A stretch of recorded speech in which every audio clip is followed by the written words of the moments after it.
Tonight, we're gonna have like personally, it's one of whenever I seen this box going online, it was like I need to have this box. Um, so we have two of Ireland's finest with us tonight. Uh, we have Chris here. He's known Chris Hennessy, known as Flair Ireland on Instagram, um, from the Dillon Whiskey Bar in Kilkenny, and he's going to be giving us a pretty thorough historical lesson about where Irish whiskey came from, how it's changed. And we also have Daithí O'Connell from WD O'Connell, who are an independent whiskey bottler and who have put out some absolutely superb liquid. I can tell you already that I'm excited to see the liquids that we're going to be trying from Daithí later on tonight. So I suppose without much further ado, Chris, like I'm gonna really kind of hand this over to you to a certain extent, and just if everybody who's in the chat, if you have any particular questions that you want to fire at Chris and Daithí during the evening, I'll try and work those into the conversation. I suppose like Chris, actually, for a lot of people here, especially the guys stateside and stuff, who maybe aren't in the Irish community groups on Facebook and things like that, do you just want to give us a wee bit of history about like who you are and how you got involved in the Irish whiskey community and what you do down at Dillon? Yeah, cool. No problem at all. As always, never talk unless you have a dram in front of you. So I hope everybody cracking on. Slanja.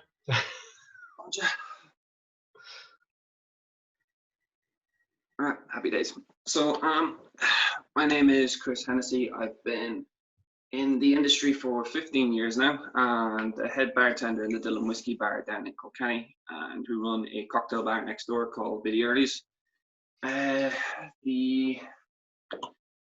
If anyone's on Facebook for Irish Whiskey page, I will be one of the admins. So if anything has ever been popped up, leaked, conversation-wise, or someone's to blame, that's either myself or the three people that you will never see the face of.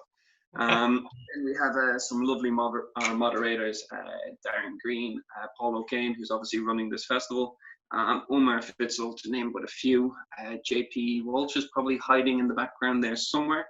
Yeah. There's a good few of us.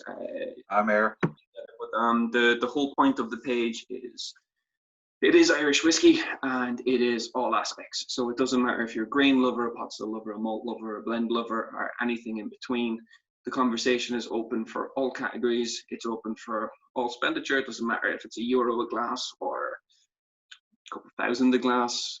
Yeah. Everyone can do what they want, mix how they want. That's the whole point of it. It's just to bring the whole community together. And a forum for the companies themselves, not to physically market, but if you're doing new products, if you're doing new things, just to bring them forward and have a conversation about it and talk to your demographic. So yeah, that's that bit anyway. It's a pretty lively group, isn't it? Unofficially about 300 posts a day. 300 interactions a day between posts, likes, and comments. That's just a normal day. It obviously spikes when there's new releases and stuff like that, or somebody says something that they really should. It's generally me. Like terroir doesn't exist, then you will just see. Yeah, terroir exists depending on which side of the field you're on. You'll always get it.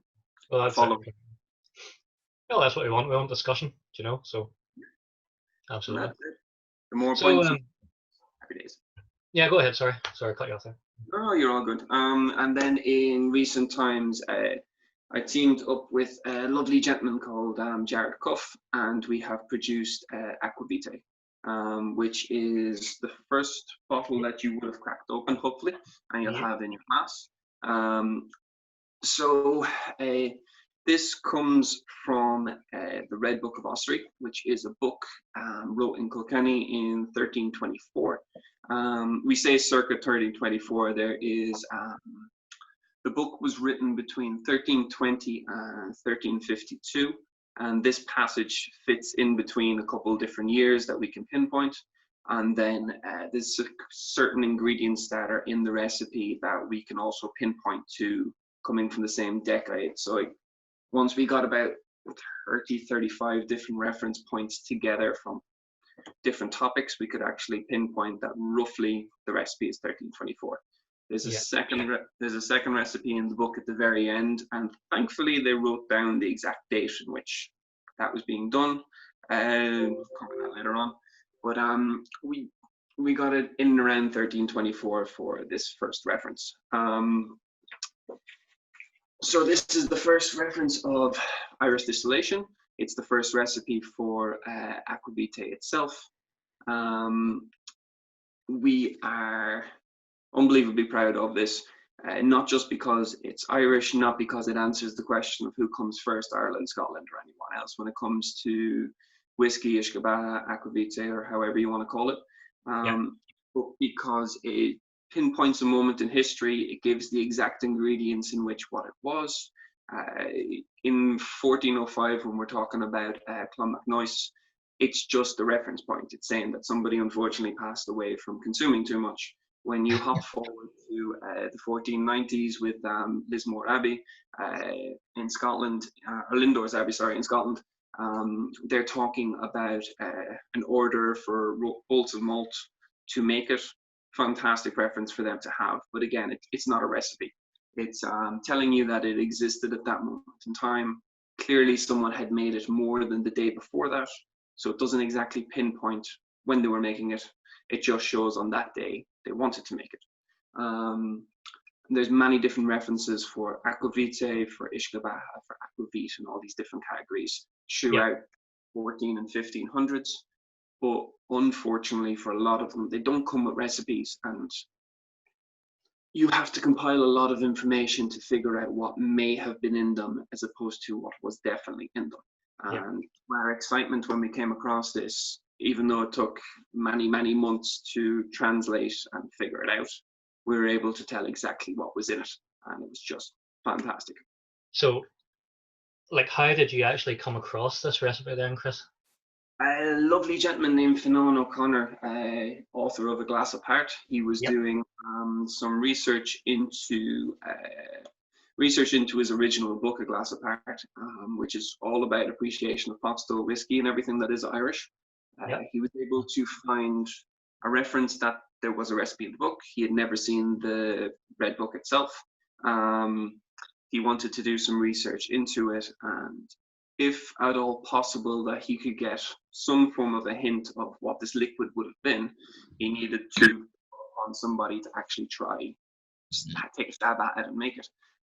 So I met him at a whiskey tasting in Dublin by chance, actually, and we got into deep conversation, mainly because he said the recipe came from Kilkenny, and I'm from Kilkenny. That kind of piqued my interest straight away.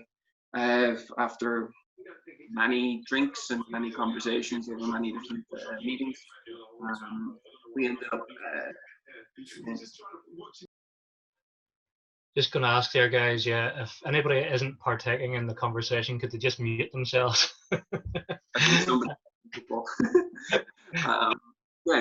We met over a couple of different times, brainstormed back and forth, and eventually we went to the RCB library in Dundrum in Dublin, where the actual book is. So the RCB library is somewhere where they'll hold on to really old books in a room that's very well ventilated. It has like perfect conditions and temperature for holding it, no mold. They do restoration work there. They make sure the pages are still intact. If they need to edit the binding or anything like that to make sure everything's held in perfect condition, then they will. Obviously, I'm going to be talking a lot, so we'll get on to liquid as well. So one of the first is best described by everybody as Christmas in a Glass, which is hilarious to me because nearly every whiskey note we have that has sherry involved, we turn around and we say it's Christmas in a Glass. Yeah. This is, for me, Christmas cake batter. So when you're just about to make the cake, you've kneaded everything together, you have your raw spices, your raw sugar, your raw raisins or sultanas or whatever it is you're using. You have booze itself, and you have the actual dough. So all the spices are in their raw form. This hasn't been baked yet. It hasn't been cooked yet. To me, that's what you'll get straight away. Yeah. The color on this, so the distillate is a pot still distillate, so to speak. It's 50% barley and 50% unmalted barley.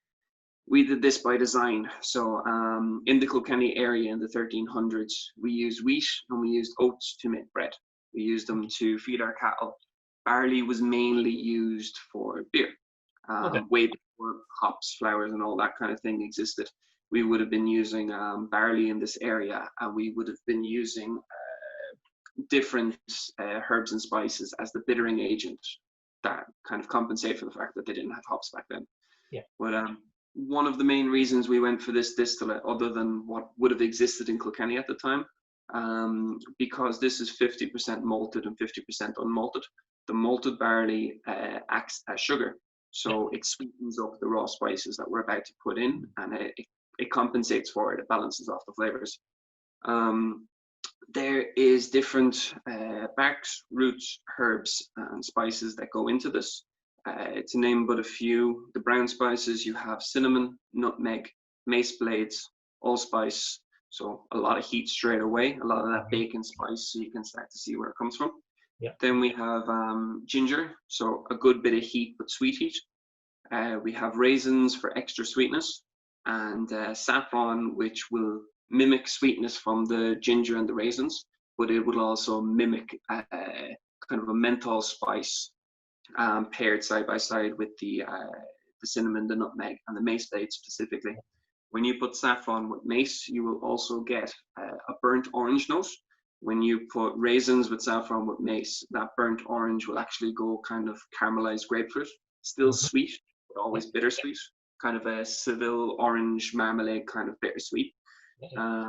There's no sugar in this whatsoever. You have the natural sugars that come from the raisins. You have the natural sugars that come from the malted barley, but everything in this is raw. It's organic. It's in its natural state, and we steep it for different periods. So certain spices will go in for 30 days. Certain spices will go in for 14. Certain spices will only go in for a couple days. We figured this out, one, following the recipe itself, but we had to be very careful because the modern palate today is way different than what it was back then. We have sugar in the food, we have sugar in our drinks, we have sugar in our bread, we have sugar everywhere. Back then, sugar used in very, very low quantities, very hard to get your hands on. And very expensive back then as well. The raisins being used for sweetness, this is something natural, something you can dry out your back. It's grand. So what we would find unbelievably astringent today would actually be pretty much what you would call balanced back then. Tonic water today is full of sugar. Back then it was just water filled with quinine, which is an unbelievably bitter bark. We're using cinnamon in this, and cinnamon would be very similar to quinine. You would get that bitter astringency. So the only real difference between this recipe that you have sitting in front of you and the original one is the way in which we work with the distillate to make sure it's balanced flavor-wise for the modern palate. And batch one, the volume of cloves that was in it was beautiful, but suited a Mediterranean palate as opposed to an Irish or custom palate. We put cloves in our ham, we put cloves in say Christmas cake again. We use cloves in a very small quantity, but they are a very cloves are a very pungent flavor, even in a small quantity. So clove oil is so dense. There's saffron, which is very, very light. Spikenard, which is a cross between lavender and mint or peppermint in flavor. Those two things, once you combine together, are very, very light, very, very easy. And because they're light and they're easy, the clove oil is really dense and thick. Because I know they're there, I know what I'm searching for, but a new person coming along would find it very hard in the first couple experiences. So we didn't change the volume of the cloves, but we pulled back on the length of time that they were going to sit in the maturation, just to make sure that they were bang on. So this is what you have in front of you is batch 2. On the nose, you're going to get ginger, clove, mace blades, which is the outer skin of a nutmeg. Ginger, clove, mace blades, and cinnamon are the 4 things that come up straight away. They are your Christmas cake batter nose. That's the most kind of dominating.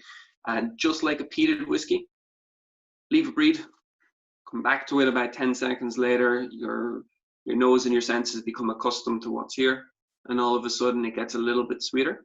You come back to it a 3rd time, and that kind of bitter grapefruit, bitter orange peel, something you would kind of assume or associate with marmalade, that kind of starts to jump forward. You get a little bit of a menthol warmth note coming through. The cinnamon and the cloves don't go away. They're always going to be a dominating factor, but everything else becomes a nuance on the end. You get clove and cinnamon, and everything becomes not so much an afterthought, but just on the end of the note you get sweetness, and just on the end of the note you get that menthol warmth. Just on the end of the note, it's like the sweetness keeps changing from a licorice candy, licorice roll kind of a sweetness, and then clove rocks, cinnamon candies. Everything gets a little bit sweeter the more you come back. But I'm definitely getting like cinnamon lozenges now rather than the woody cinnamon bark.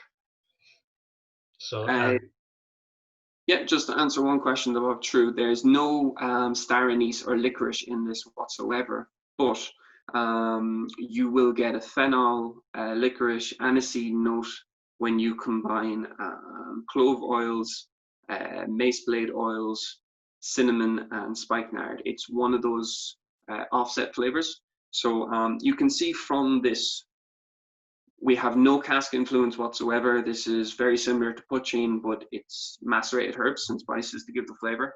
And yet we've said dozens of flavor profiles that you associate with casks, whether it's a sherry cask, a bourbon cask, port cask. You get that sweetness, you can associate to a cask. You get that Christmas spice, you can associate to a cask.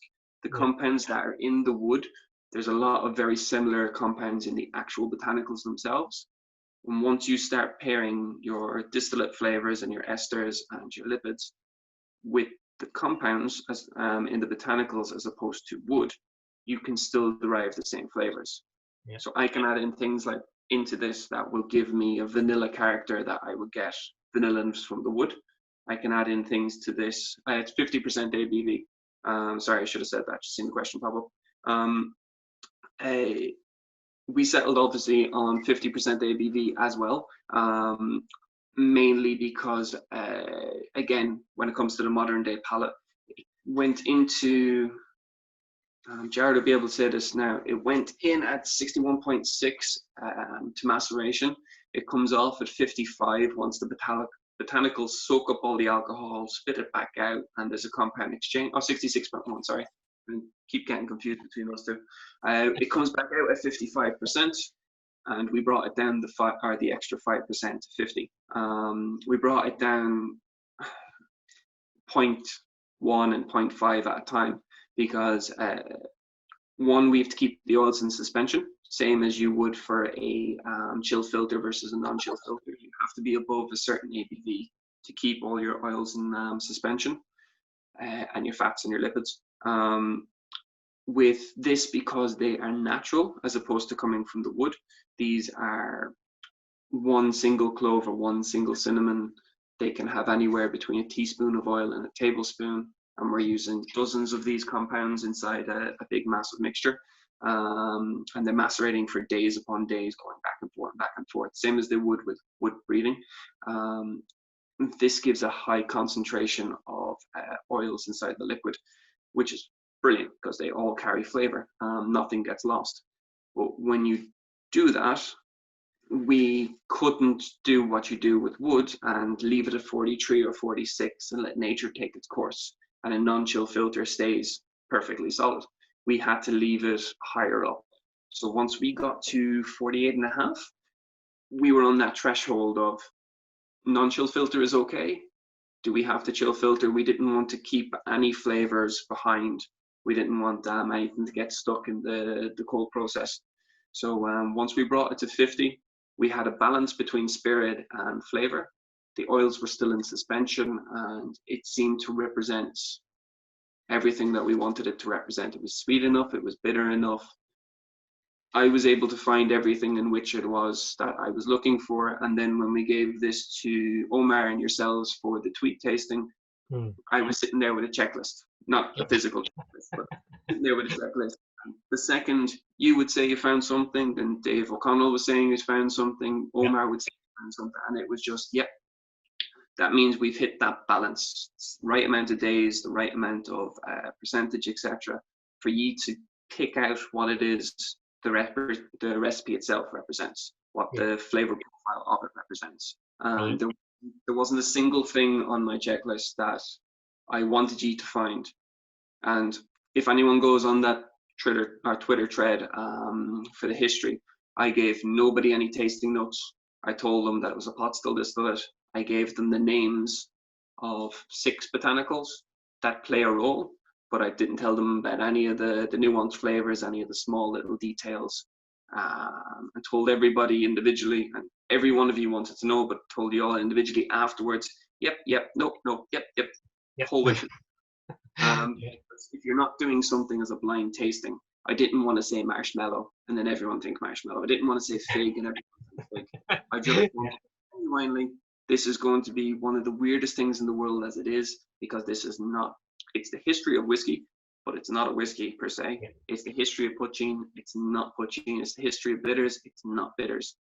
It sits in its own category, and I couldn't influence you at all. It had to be up to you. So that was annoying for yourselves, but that was the only fair way of making sure you experienced it for what it was. I have to say though, it was like whenever I got the bottle through the post, you know, like I immediately even liked the design of the bottle. I was like, well, that's very interesting. And it sort of had that apothecary kind of feel to it, and you're like, right, okay. And yeah, I mean, I remember that Twitter felt was great crack that night, so it was. And like something so unusual. I mean, even the color of it, Chris. I mean, like I sort of would say that's like a really rich extra virgin olive oil. Do you think that is it the saffron and the raisins and stuff that give it that color, or? So if you, as a bartender now, some of my flavor tasting notes will be a little bit off the wall because I love cooking. So there's certain things I cook with. I love making liqueurs and bitters and stuff like that behind the bar. Whenever you're using cinnamon, you'll always get a deep red color. You're using cloves, it goes more reddy brown. Saffron, if anyone's ever played with it before, the golden hue off of saffron, it comes across red to start with, then it goes kind of reddy brown, then it goes golden. Saffron is the most dominating color in this. You hold it up to the light, it's like looking through liquid gold. But every single spice has a characteristic in this that helps tell the story of the color. But if I'll speak about it a little bit more when we hop on to the next few, but when you get into the 15 and the 1600s, 200 odd years later, when this starts going into the public domain as opposed to in the bishop's hands and the priest's hands and the clergy themselves kind of having full control over it, you get green Aqua Vitae and you get yellow Aqua Vitae. The green comes from spinach, being used as that kind of, not going to exactly say clarifying, but it's similar to saffron. It's like a binding agent. It pulls a load of different flavors together, but adds something to each one of the flavors. Right. So you will always find references in Ireland and Scotland to Ishkaba, which basically means yellow water. And then Aqua Vitae will come across. There's a couple different names. I'll cover that later, but basically one will be yellow and one will be green. Green comes down to the herbs. Fresh herbs being used, especially in Scotland. Your dill, your marjoram, your mint, sometimes even lavender, but when varieties of lavender that actually go green as opposed to purple. And then saffron is the main thing that turns it to yellow water. And in Ireland, again, because it was mainly used by very rich people and the clergy, saffron was in abundance. So Ireland always produced yellow. in the Right. 1300s and 1400s, Uh, late 1400s. If it was being done in secret, sometimes you would have that spinach aspect being used, and it would end up being green.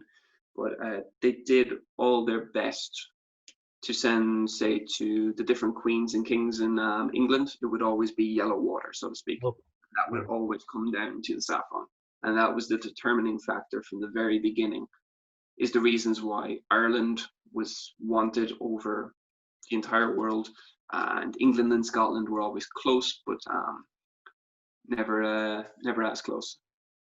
There was just Brendan was asking a question there. Is there any considered medicinal benefits of this historically and even today? So, So 2.5 pages of compounded Latin, which basically means, obviously we're speaking English right now, and of all these little teeny tiny words that form a sentence. In compounded Latin, those words don't exist. They write everything in the definition of shorthand. 5 words is realistically a 16-word sentence. That was fun, but 2.5 pages of compounded. So 2.5 pages realistically was somewhere between 10 and 16 in there. Full hand writing were all reasons of why. So if you rub this on your skin, what do you call it? Psoriasis. You rub it on your skin for gout, for psoriasis, for different things like that, inflammations of the skin, scars. Same as we'd have rubbing alcohol, which would have been rubbing poachine and then rubbing Aqua Vitae to begin with. That would flare up your skin, and then your capillaries would rejuvenate a lot quicker.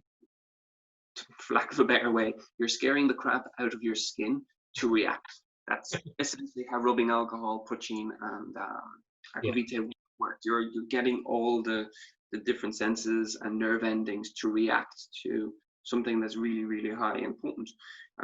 So today people would have an ice bath instead. With a lovely gouge, I'd hope not, but yeah, clean it afterwards.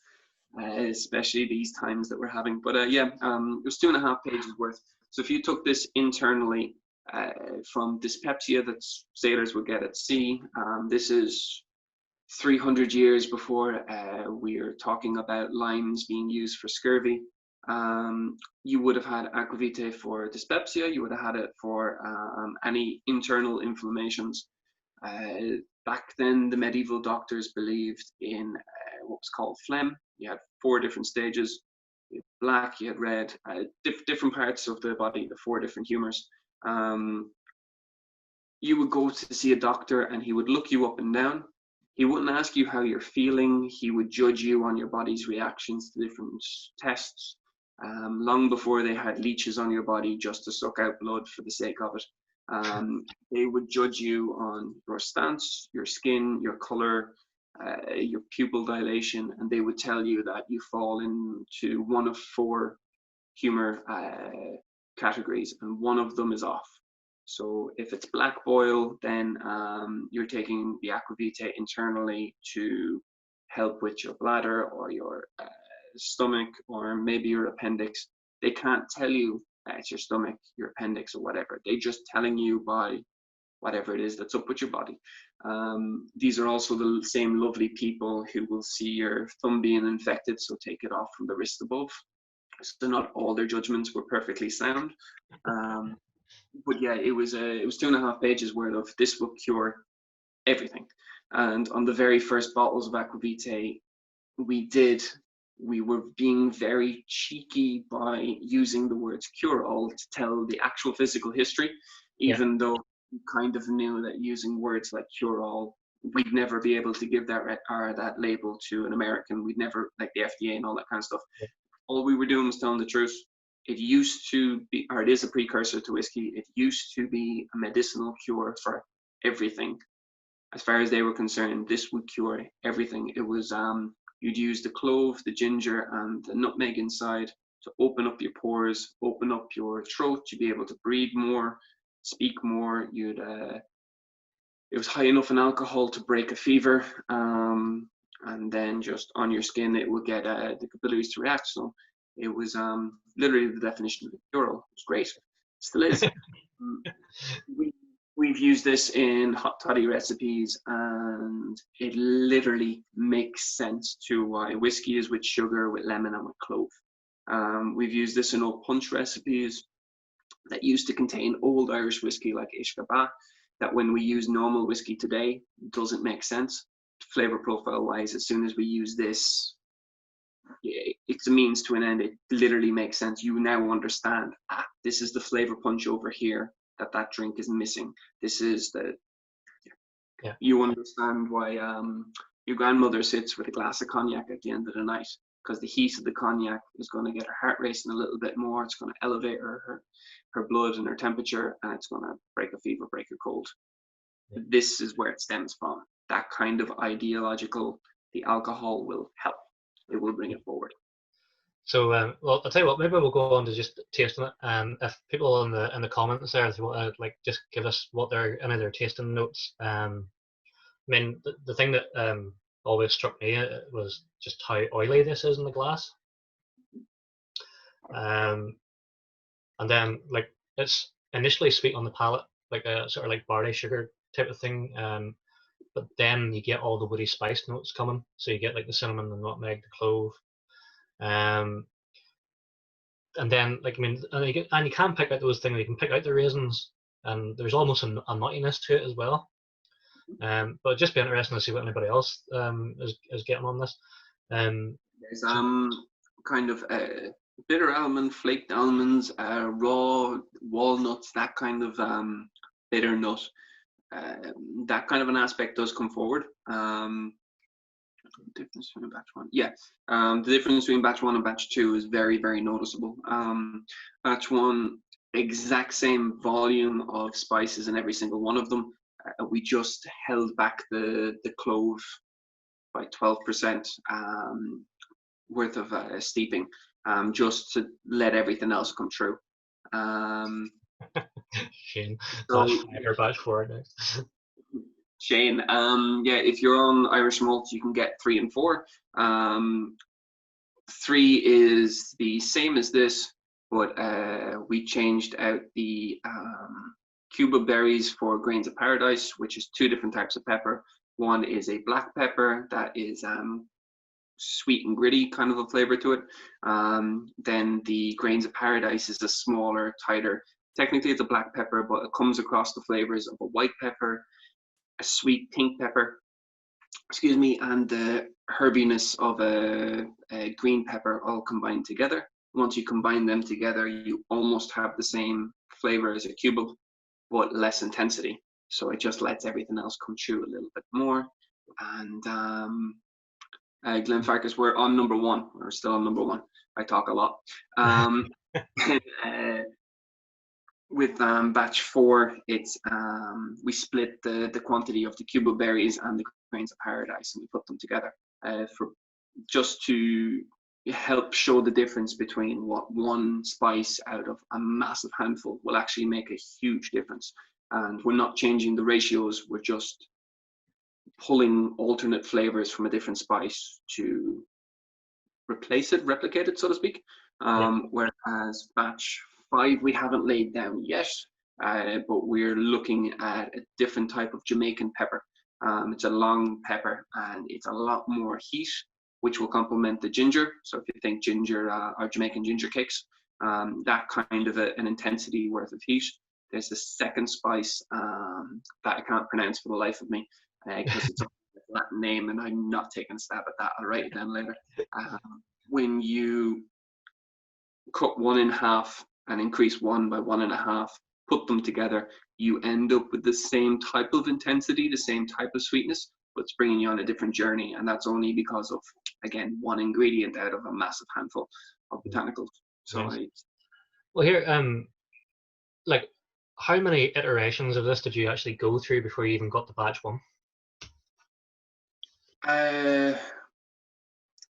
18 months worth of, they're called tinctures. Okay, so if you can imagine, I had a 700 ml bottle of grain, a 700 ml bottle of pot still, of malt, and of blends, unaged, basically poaching, if you want to call them that, or new make. I had grape distillates, all different types, and each one of those, it was 7 different categories worth of spirits. I would put cinnamon into all 7. Then again, I would put cloves into all 7, all separate. So tincture is 1 distillate and 1 flavor, and leave it in there for somewhere between a couple hours and a couple of weeks, depending on which one it is. And you find that biting point that you've pulled all the bitterness or all the sweetness or all the herbaceous notes out of it to the point where you're just taking out a solid. You have all the flavor extracted that you wanted. And then once you have that, I had a library of 93 different flavors sitting on a backdrop, and they all have different times. Some of them took exactly 7 days each. Some of them took 2 hours, and one was 2 hours and 15 minutes, that kind of madness.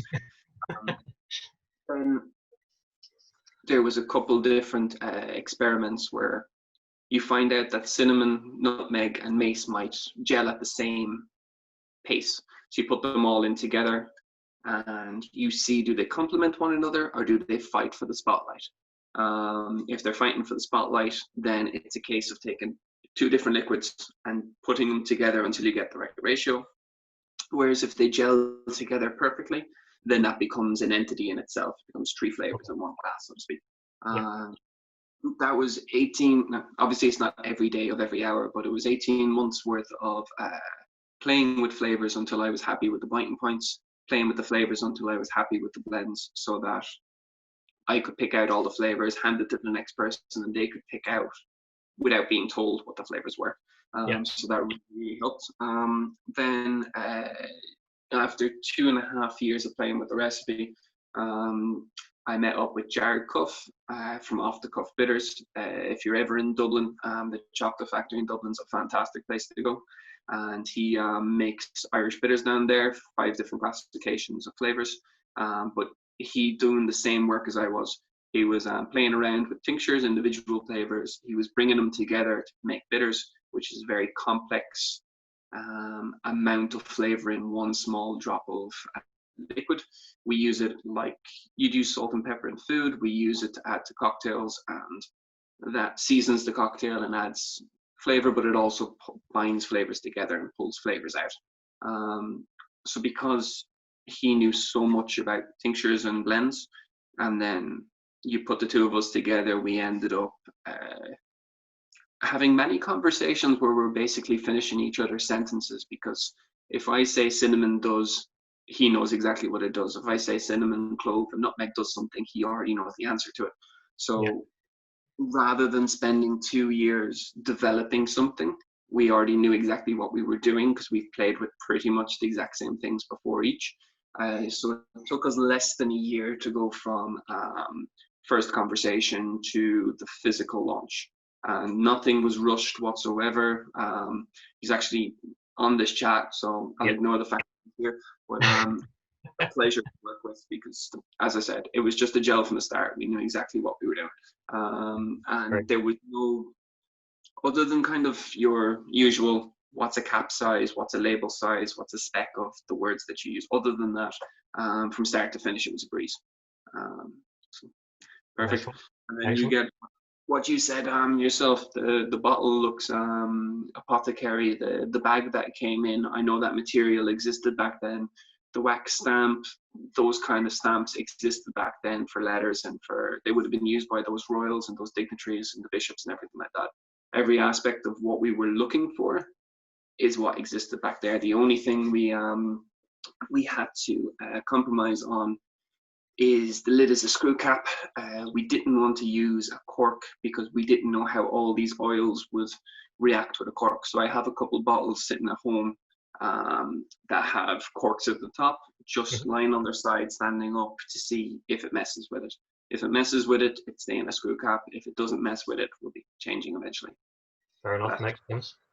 Well, see Kenny there, he's put in there that he thinks the nose and palate match up really well, that you get that sweet, spicy, woody and peppery. So the only real difference on the palate is when you get that oil coating on the roof of your mouth and the sides of your tongue, each botanical actually takes its turns. So the first thing you should get oil-wise is cinnamon, As that dissipates, the clove comes through. As the clove dissipates, the mace blades come through. As that dissipates, you get the allspice coming through. Very similar to a pot still, you'll get that cracked black pepper spice on the sides of your tongue and underneath. But very similar to a malt, you'll get a white pepper spice on the roof of your mouth. So it really messes with your senses. It doesn't give you one clear thing at a time. Everything is two botanicals doing something. For every bitterness, there's a sweetness. For every sweetness, there's it's very hard to find that 50% in it. The 50% carries across the flavor as opposed to the alcohol. It works the opposite way to a whiskey coming out of wood. When you higher the percentage coming out of wood, you will get alcohol first, carrying across loads of flavor. With this, you get oil and flavor carrying across the alcohol because they're completely different densities. So yes, it will warm your throat. Yes, it will warm down here. There's no bite to it whatsoever. Every bitter note has a sweetness to it. So it really does carry, but it messes with your senses the whole way through, which is fantastic. And it's not, I know we're doing this from a historical context this evening at the minute, Chris, but it's not a one-trick pony, sure it's not. I mean, you're using this in a lot of cocktails and stuff in the bar, or you were using it whenever the bars were open. Yeah, so obviously Jared with his bitters background and me with the bar, like we have a ton of history with cocktails before we created this product. And the whole conversation for the year leading up to this is we are not going to use it in cocktails. Not at all. Because we wanted everyone to smell it raw, taste it raw, learn the history, go around, and even though we knew it would work in cocktails, we wanted to give it a good few months before we put a mixed drink out there. We wanted a good few months before we put a cocktail, because we didn't want the history overlooked and the flavor profiles overlooked or just not understood. And yeah, that was a good pile of fun. But fortunately and unfortunately at the same time, we launched in Bar 1661, which is Dave Mulligan's place. Yeah. And when we were launching, he wanted a cocktail menu. So the versatility of the liquid surprised both me, Jared, and the volume of people who came in. Because once you smell it and you taste it neat, you're expecting it to be very astringent, very big, and mask every other flavor known to mankind once you mix it with something. Yeah. But what happens, whether it's a stirred down drink or a mixed drink with citrus or anything like that, or even hot and lengthened, if you put something sweet and citrusy, you will get the sweet and citrus notes carrying through. If you put something bitter and herbal like vermouth, they'll come through. When you add hot water to it, the color will loosh. But very similar to opening up a Lafroig and the room smelling like peat instantly. When you put hot water in this, the entire room now smells of botanicals. It's like cutting up fresh herbs in a room. It's just mind-boggling. So it's like a flavor amplifier then? Oh, completely and utterly. You would never use this as a flavor you want to hide in a drink. It's always something you want to applicate. So yeah. Great for us, but we're after making, I'd say, about 40 odd different cocktail recipes with it so far. And it makes sense in gin drinks, it makes sense in cognac drinks, it makes sense in whiskey drinks, cold, hot. It won't take over everything, obviously, but it's very malleable. It works with nearly every single. I'm yet to find an ingredient I put with it that I can't balance in some way, shape, or form, be it chilies, peas, everything. Wow, that's quite a statement. So, well, we move on to the second one. Then you can maybe give us like the historical link then between the poaching one we're going to try now and how that has moved forward from Aqua Vitae. Cool. So we did a tasting not too long ago, last November, down in Cork Whisky Society. It was along the same lines of this, but every time we do it, we switch up different poachings, different whiskies, because no one poaching tells the story, no one whiskey tells the story. So what you have got in front of you is bottle number 2, and that is Mickle Distillery poaching. This is the Heritage Edition. So this has 80% of the mash bill is very lightly peated malted barley, and 20% of was it January? Oh yeah, it was. Sorry about that. 20% of the mash bill is very lightly peated oats. So this is 100% malted mash bill. 80% of it is malted barley. 20% of it is malted oats. The You can malted really oats. smell that. You can smell the light peat coming through, definitely. I mean, it's like the minute I opened the bottle, I was like, oh, this is a bit different. Yep. So this again is one of Fionnán O'Connor's inspired recipes. He was doing his 7 Sips project, and he Yep. went down to or across to Pádraig Ó Grialis in the Mickle Distillery, and he was talking to him about different types of old mash bills. Different types of old mash bills, what would have existed in the 15 and 1600s. The fact that coal starts coming into Ireland in around the mid 1600s, but it's not until the late 1800s that we actually have canals dug from Dublin across to the west, and you have access to anything other than peat. So peat is a natural resource in Ireland, as we all know. It's grown on our own land, or grown vegetated on our own lands, and we have access to it all over the country. Yes, Pádraig is a gent. We've access to it all over our country. The likes of Dublin, Waterford, in and around Howth, Belfast, Donegal, these different places around Cork, these different places around the country had ports. And the ports means that ships coming in can bring in coal. So you get that industry kind of side of things. A lot of the whiskey distilleries in the 17 and 1800s had access to coal because of this. Whereas in the provincial areas, they relied on the land. And if you're relying on the land, you're relying on peat. So in and around the area of Galway that Pádraig has the distillery, which is very close to Salt Bay, he has access to peat. So they wanted to lightly peat, mainly because of the modern palate, but lightly peat the oats and lightly peat the malted barley and play with it as a distillate. And after the experiment, Pádraig was so happy with the mash bill and so happy with the actual product itself as a poitín that he wanted to run with it, and that's where we actually get this, the Heritage Edition. Okay. So, yeah. So this is technically this is a bottling that was never supposed to exist. It's just the fact that Fionnán brought in the history to Pádraig, and Pádraig was so happy with it that he wanted the story to be continually told. He didn't want this to just be a one-off, which we, after tasting, will all be delighted that he did. So 20% oats in the mash bill is a massive amount of oats to do. You almost have a porridge consistency going on. The ABV of this is 46. This is this a pot still potching as well? Yes.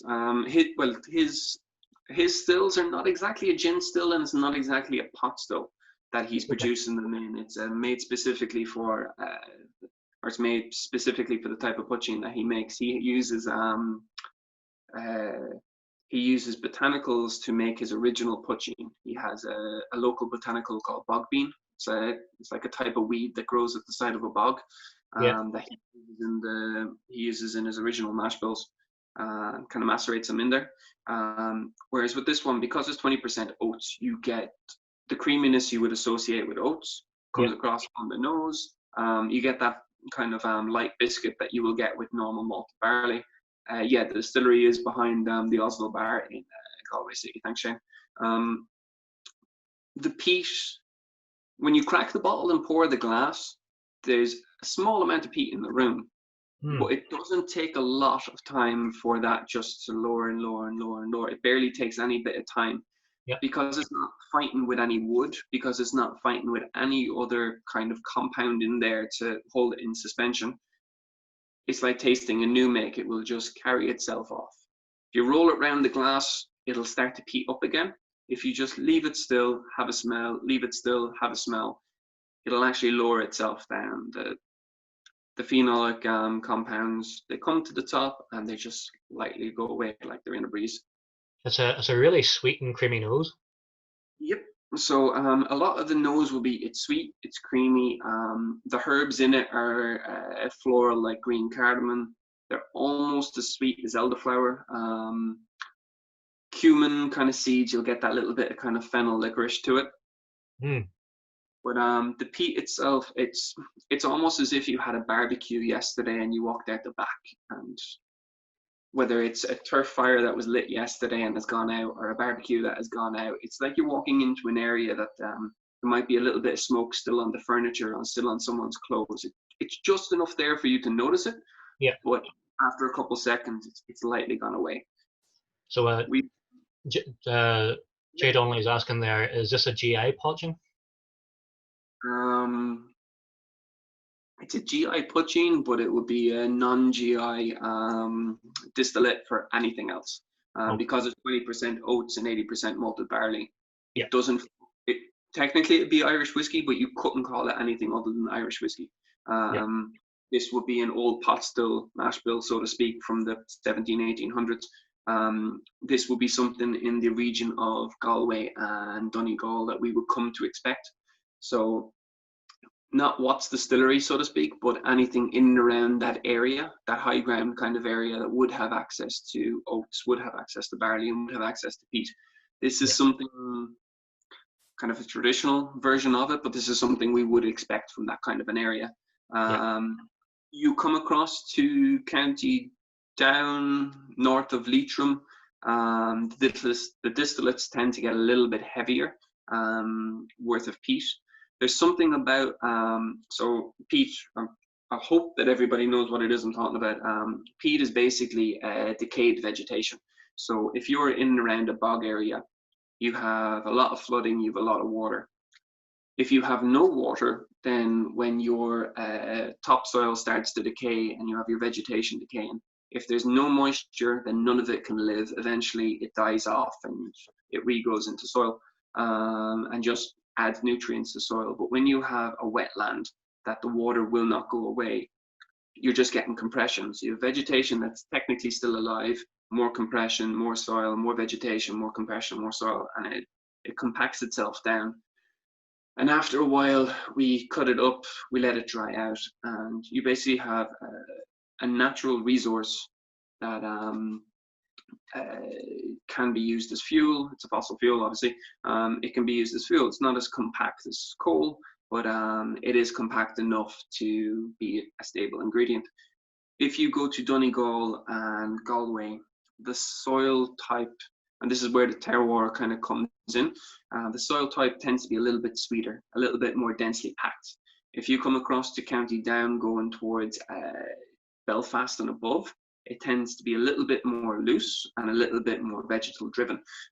If you come down to Kilkenny, Carlow, Waterford, where we get a lot more sunshine, different types of nutrients in the soil, which is very good for barley, very bad for rye. But back then it would have been very bad for rye, very good for wheat, very good for oats, very bad for corn and that kind of lighter. But when you get to our type of soil, it's more dense than Donegal and Down, but more sweeter than Belfast and Down. Or sorry, Belfast and Down, but more compact than Donegal and Galway, worth of vegetation. That's been dug up. When we get to the 1600s, there's records of different types of peat being dug up in different places. Some of them were very valuable because they would burn for longer, and some of them were less valuable because they burned for less, and that was down to the compactness of the turf itself. We did a couple of things in the last year with different Scottish distilleries, and each time we did, they brought across a sod of their own turf. First two times was coincidence. Lovely Karen Fullerton from Glenmorangie came across to us, and she just happened to bring across the turf. The same reason we're talking now. Yeah. She was very proud of the type of turf that Glenmorangie used to peat their barley, because it's extremely dense, but it's packed full of vegetation. So you're getting good long burning, but you get sweetness that comes across, you get vegetation that comes across. So the phenolic compounds that attach themselves to the grain during the drying period, there's actually flavor in them. And every time you do it, there'll be different turfs will actually add something a little bit different. If that comes down to the soil, nutrients in the soil, moisture in the soil, everything else. When we talk about wine and terroir, that'll happen. When we talk about barley and Waterford, that is what's happening. It's being proved all over the world for different reasons that the soil types will give different effects. Length of sunshine and moisture give different effects.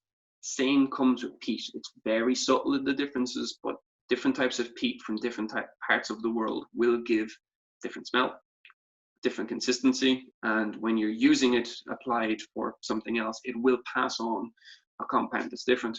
So the stuff that they've used in this is very light. It is quite sweet. There is kind of a herbiness that comes to it, and that really plays off the distillate. It really plays off the mash bill. And is there anything? Sorry to interject, Chris, but is there like anything with with the peat that they're using? Would it be like more heathery? Would there be gorse in it or anything like that that would add that sort of sweetness? I'm not 100% sure yet. They were getting their malted, slightly peated oats from guys in and around Dublin. Fanon was telling me about the malting company. They're two lads that work together. They do very, very small amounts, but Okay. they've given grains to Ecklenville, to my knowledge, which Jarla might be able to tell us who they are. They've given, County Meath. Sorry, yes. They're in County Meath. I knew they were just outside Dublin. I wasn't sure. Dublin keeps getting bigger every single week. Might be in it next week. The two boys are very, very good at what they do, but they're supplying majority of the malted oats that are going around the country at the moment to Pierce, to Waterford, to Blackwater, sorry. And the rest of the lads they're outside the pale. Dottie, that's no. So, what can we expect on the palate with this? I mean, I find this, Okay, so I to be find it honest, quite sweet. yeah, the first 5-10 seconds are a little bit confusing because it's not drying out as much as you think it would. It's a little sweeter than you think it should be. And there's a creaminess to it that makes me believe the first time I tried this blind that somewhere between 6 and 12 months this has touched wood. It hasn't, but there's just that mouth coating feel to it that is obviously the oats impact. But it's something we are not used to from a new make distillate. It's something we are used to from something sitting 6-12 months in wood. That the spirit has evolved its breed and it's got an extra texture to it. Yeah, I think that's one of the things with like oats. Remember, the first time that I tried anything with oats was something that the guys at Ashlandville had been doing. Again, part of Fionan's Stories and Sips. Was that the And farm? yeah, and I mean, it was just so thick. You just couldn't believe how oily that, and it was like unlike anything that I had ever tried in modern Irish whiskey. But I have to say, I mean, that there is so easy to drink. Yep. And it is packed with flavors, and as you said, it's so creamy. It's a very good drink. Now, apologies, I don't have this to hand, but I was doing some research ages and ages ago into distilleries around the west of Ireland, and I came across, I'll find it later on, I'll post it up at some point. I came across a reference to Watts Distillery, which are the original lads who made Tyrconnell. And one of the references is basically saying that they have grain bays, and in one grain bay is barley and wheat and corn. The next grain bay is rye and wheat and barley. They're not saying the percentages, but every time they're saying, this is our grain bay, this is our grain bay, there's something different. And it's quite funny because a lot of the cereals back then, they would have had to malt in some way, shape or form to work with them, because they're being done on a massive scale, but they're being done under conditions that we would, other than Cologne at the moment, we'd all wished upon nobody. There's a reason why maltsters exist out there. They do one job and they do one job very, very well. Whereas when you're trying to be a maltster and a brewer, so to speak, and then a distillation and then maturation, you're doing it all on the one site. Nearly every distillery was independent. They would do everything themselves from start to finish. And God bless anybody who decides to do all that, because the logistics of just being a distiller are enough. The logistics of just the maturation is enough. Yeah. If you add that aspect to it, and fair play to anybody who does, especially if they're doing it in a wooden shed and it's their own oats that they're peeling. And they may have actually had to put that shed out of fire a couple of times. This isn't recorded, unlike one of the podcasts that Brendan was asked that question on. So yeah, that's okay to mention. But he was live on a podcast and was asked that question, and yeah, that was not cool. Yeah, but from the poaching itself, the last time we did this tasting, we were using Dawn Poachine, who use sugar beets, malted barley, unmalted barley, potatoes, and like their mash bill is very complex. Jarla's obviously on here. They do a very, very good job in Ecklandville with it. It's beautiful. It's come a long way since the original distillate that they were doing. The bonded and buried series they were doing was fantastic. All brilliant nods to poaching's history. This one takes poaching in a completely different light, bringing in the oats and bringing in the peatedness. Both of them side by side really do tell a story. This is just a completely different chapter of the story. This is telling more the west than the north or the east. Nice one. Well, here, how then do we get this progression from poaching to bottle number 3? Right. So, if everybody wants to either put aside number 2 or finish off number 2 so we can move on. So Aqua Vitae was the drink of the rich, because if you weren't wealthy, or if you weren't like the clergy ruled everything. Like we talk about kings and queens and countries. The Vatican ruled the entire of Europe. The churches in Ireland ruled everything up until the early 1900s. Like we've had kings, we've had presidents, we've had earls of this and dukes of that. If they were of a religion and the church said no, the answer was no. So Aqua Vitae was the drink of the rich, the drink of the royals, the drink of the clergy, throughout the 13 and the 1400s. Poaching was the drink of the people. So anyone who went to a city's party, anybody who went to work in the castles, work in the outhouses, the townhouses, they would learn what the drink was to a point.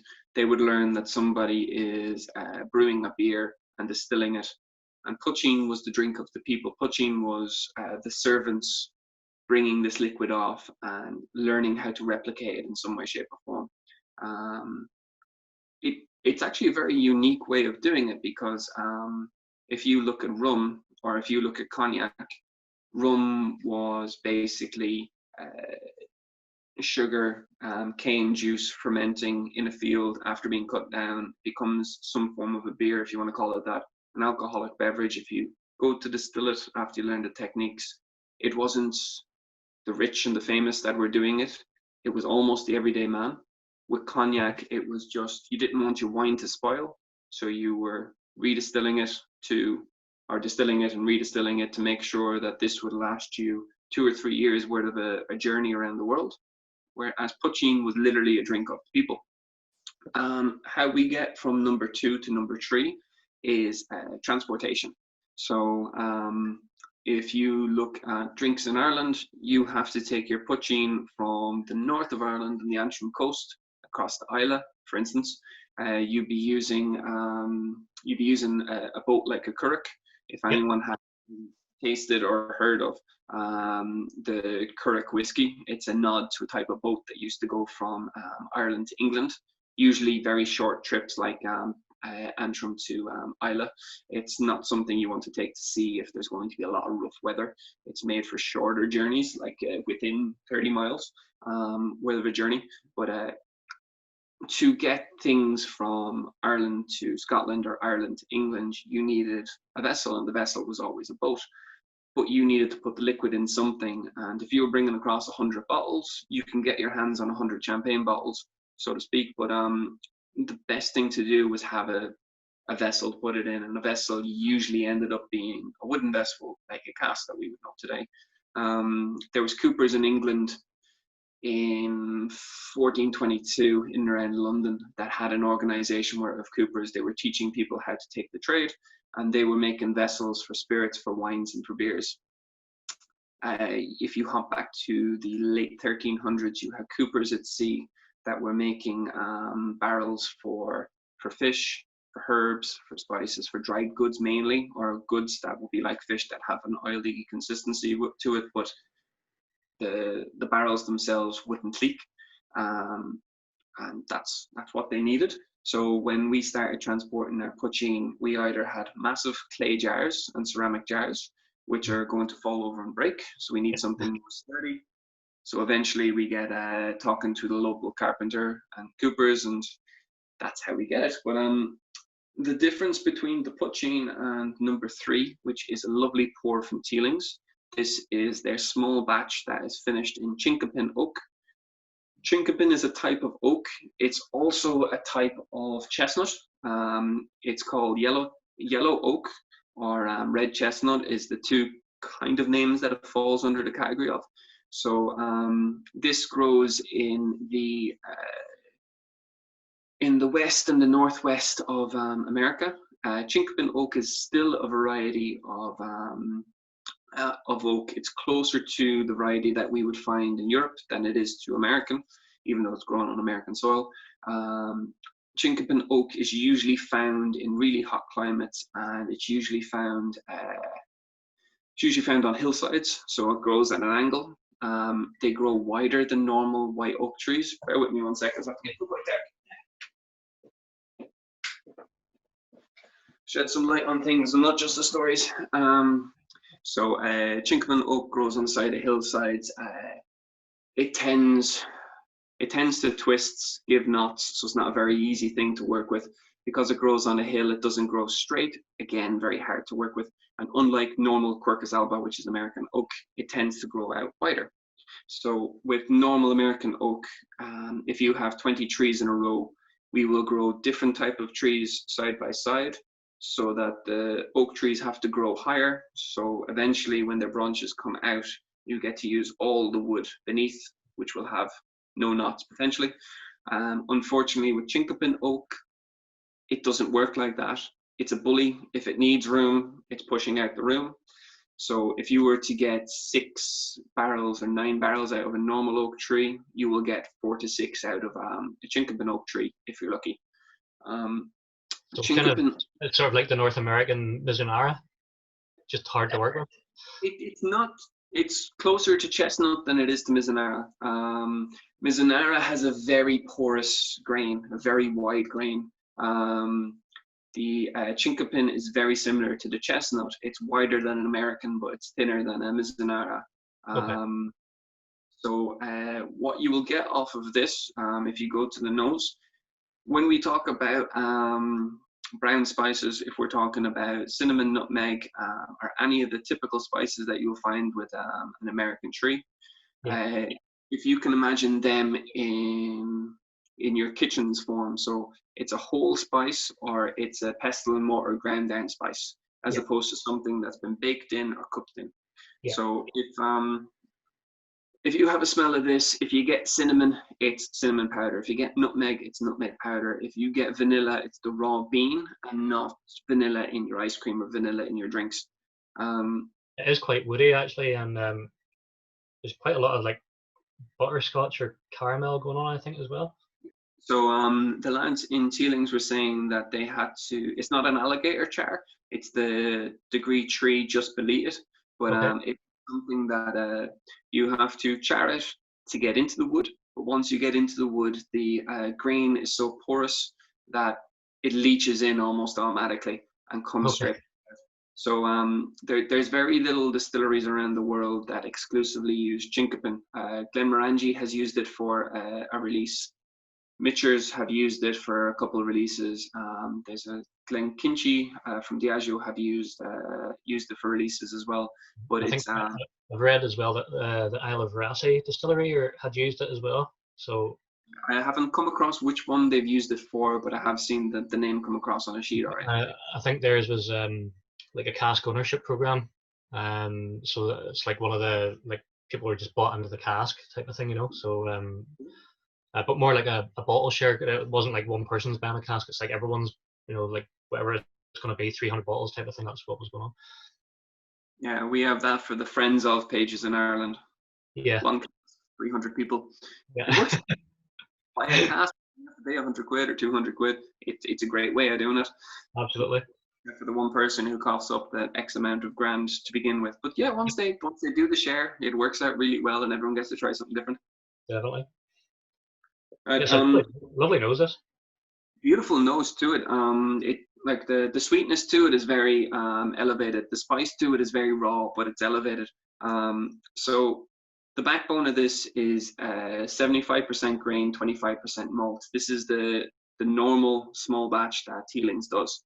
So anytime you see the word small batch, it's always 75% grain, 25% malt, and they stick that blend together into whatever cask it is they're using. So their normal small batch is Caribbean rum casks. They've done different collaborations with beers, different rum distilleries around the world, cognacs and wines. This time around was a specific type of American oak that they wanted to play with. It's really ingenious from them because their small batch distillate is a control. So every time they put it into something different, because the distillate is the exact same, every time they put it in, the flavor profile that comes forward, the differences will always be whatever it is you put it into. So they know what are we pulling out from a chinkapin. So if we're going to put a malt in later on or a pot still in later on, we now know the flavor profiles that comes from a first fill. And every time they swap categories, they're able to, like a flavor library, pick out this is your cinnamon driven thing, this is your apple driven thing, this is your complex muddle of ingredients.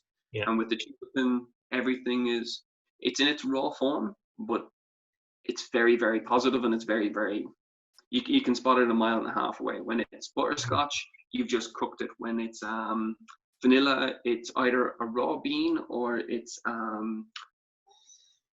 when you're making up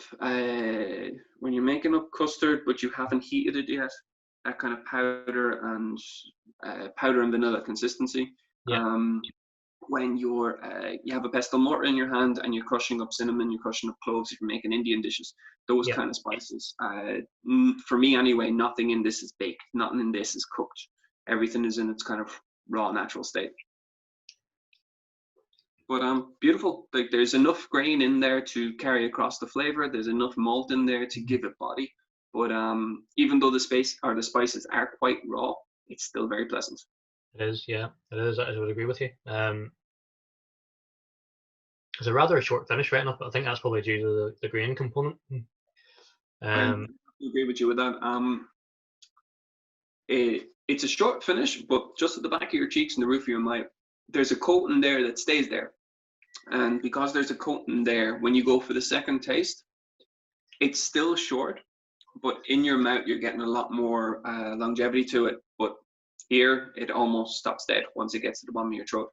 But up here, there's enough of a coating, especially since I won't shut up talking, that it's just going and going and going and going. Well, here, like, so that's 4 out of them done now, or 3 of them, sorry. We're going to go on the bottle 4, which actually, mine is unmarked. So at this point, we're going to bring Mr. Dathie O'Connell in. And I have to say that Dathie has grown an absolutely fantastic beard since I've last seen him. He sort of looks as though he's actually been camping out in the hills of Donegal or something for the last 7 months. Under a bridge. So how's it going, Dathie? You all right? Good, thanks, Bill. How are you? Happy days. I know I'm good. Thoroughly enjoying the history here from Chris. Yeah, it's great. I see you're going a little schmeggy yourself there, so you know. Well, I mean, I try to, but you know, I just don't have enough like fur to grow a proper man beard the way that you do. So, so like Dathie, let's use this platform like to let you introduce yourself to a lot of the people maybe who are listening and who are watching, who can give us in the chat. Tell us a bit of your history, how you've got involved in the whiskey industry, and what you're doing with WD O'Connell. Okay, I'll try and keep the short version.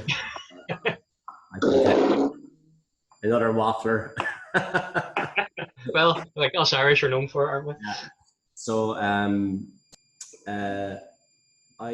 I got into the whiskey business after about 20 years in the on-trade in Ireland and overseas, and I was always into food and beverage, and while I started off life as in the kitchen and ended up out and collecting glasses and got behind the bar and did the restaurant and did the whole, worked my way up, and the bar is where I kind of felt most comfortable, and was a bartender for a long time, and then I became a publican myself in Cork, and then got into nightclubs and live music gigs from that, and went to Australia. I was going to become an airline pilot, and I did my private pilot's license, and nice. Did all my commercial exams and passed all of them, and then I was about 20 hours short and about 50 grand short, and I moved to Hong Kong, and in the bar there with some mates that already were in the bar game, and and then really kind of got my interest in whiskey. Like I had an interest in whiskey and drinks at that point anyhow, but I was a complete novice really, and Hong Kong opened my eyes to the range of whiskies that were available from Scotland and elsewhere around the world. Even Ireland was just really lagging far behind, and then obviously the Cooley thing was happening, and Dingle. Actually, the kind of light bulb moment was Dingle. I actually got a PowerPoint presentation sent to me from a Kerry man who lived in Hong Kong as well. They said, check this out, because we used to be always getting drunk on bottles of Redbreast back in his apartment, and I said, we might open a distillery. And then I saw the Dingle one, and what Oliver Hughes was doing, and I think that was really the moment when I said, you know what, and living in Hong Kong too gave me that kind of, you gave me the impetus that you could probably do anything. And I think if I had stayed here, I probably wouldn't have ever felt that, Yeah. That's how I got into it, and I started looking at a distillery in County Kerry, and I had sale agreed subject to planning on a site, and I did, I was chatting to Foresights and various other people, and just at the end of 2015 I pulled out of that, and then at the start of 19, after a few events, my dad passing away, and a few other things, I just decided to chat to Alina, my partner, and said, listen, have a bit of whiskey, will we have a crack off it? And she said, now is the time to do it if you want to do it. So thankfully I had her support, and started the company officially in April, but I had started work on it then in January, and then we launched Whiskey Live in November, end of last November. And nice. You've had plenty of support in the Irish whiskey community since then, haven't you? I mean, back on Whiskey Live, you brought like 2 absolutely cracking whiskies to the table. I'm very partial to the Bill Phil. I know you're slightly more partial possibly to the 17-year-old malt, but it just shows you horses for courses, doesn't it? So, I love it. Like my kids. Yeah, very much so. So, number 4 then, how are we brought in history to number 4? Well, I guess Phil or Chris covered a lot of that already with the the fact that peat was used to dry all of the grains back. Most of the grains outside of Dublin really up until the 1830s onwards, and then obviously the big cities started getting, from out of Dublin, then down the canals started opening up and allowing coal in, and that kind of was the death of peat. But at that stage, country distilleries weren't really there, or it was all city distilleries. Yeah. So the clean whiskey, that's how they used to describe it in Dublin. They were really pushing that that you know peat was bad essentially. So I think that's how we get here. And Bill Phil, then, you know, when I was looking at the whiskey stocks I didn't know what I was going to do with the peated one. I didn't know I was going to be ready. And then I was looking at it and I was going, okay, this is single cask. I can't believe how good it is already. And obviously it's peated, so when it's younger, you can kind of, you get away with the youth a bit. And then, so I decided anyway to bottle it and call it Bill Phil. And Bill Phil was my great grandfather, and I'm a Bill Phil, and my dad was a Bill Phil, grandfather Bill Phil. It's one of those Irish things, isn't it? Yeah, it's the O'Connell name down in West Limerick. There was so many O'Connell families, different and not related, so they all kind of had to have nicknames. So William Philip O'Connell was Bill Phil, and he was a local blacksmith, merchant, storekeeper, and he was quite famous. And my grandfather Jackie Bill Phil was quite famous for making this shlán, a tool for cutting or footing turf, depends on what part of the country you're in. And you know, people came from all that area of Munster, you know, and the surroundings. They're on the Cork Kerry Limerick border, and on the River Field there. And yeah, they became quite famous for that, and obviously other equipment and things, but it just felt like a natural thing then to just to name it Bill Phil. So I got a few eyebrows raised in the family, but get them a bottle, they're fine. Well, the thing is, it certainly stands out in the market, though, Dathy. That's the thing. That's I don't think you're ever going to come across another name like that in the market, you know. Yeah, it's like, look, there's going to be plenty more. Peter's going to have a big part to play. I'm a firm believer that if we're going to take on the Scottish industry, you know, we have to be able to beat them with comparable products, not just pot still or not just, you know, and blends. It has to be. We have to go after the peated sector of the market too. And, you know, ironically, the peated malt comes from Scotland.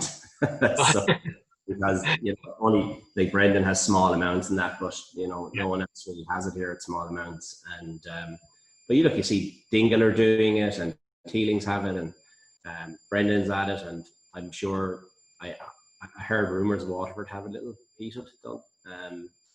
Yeah, and I mean, other than, I suppose, Connacht, I think, doing a lot of it. I think. I mean, Connemara, I suppose, was the one that brought peated whiskey back to like the Irish market. And I suppose peated whiskey in Ireland has kind of suffered from like the whole. I know IDL done a great thing in keeping Irish whiskey alive, but they sold us into this trap of smoothness and I suppose easy drinking. And but actually, peated whiskey was a massive part of Irish whiskey. I mean, especially on the west coast, as Chris has hit on, where they didn't have coal, they were using turf.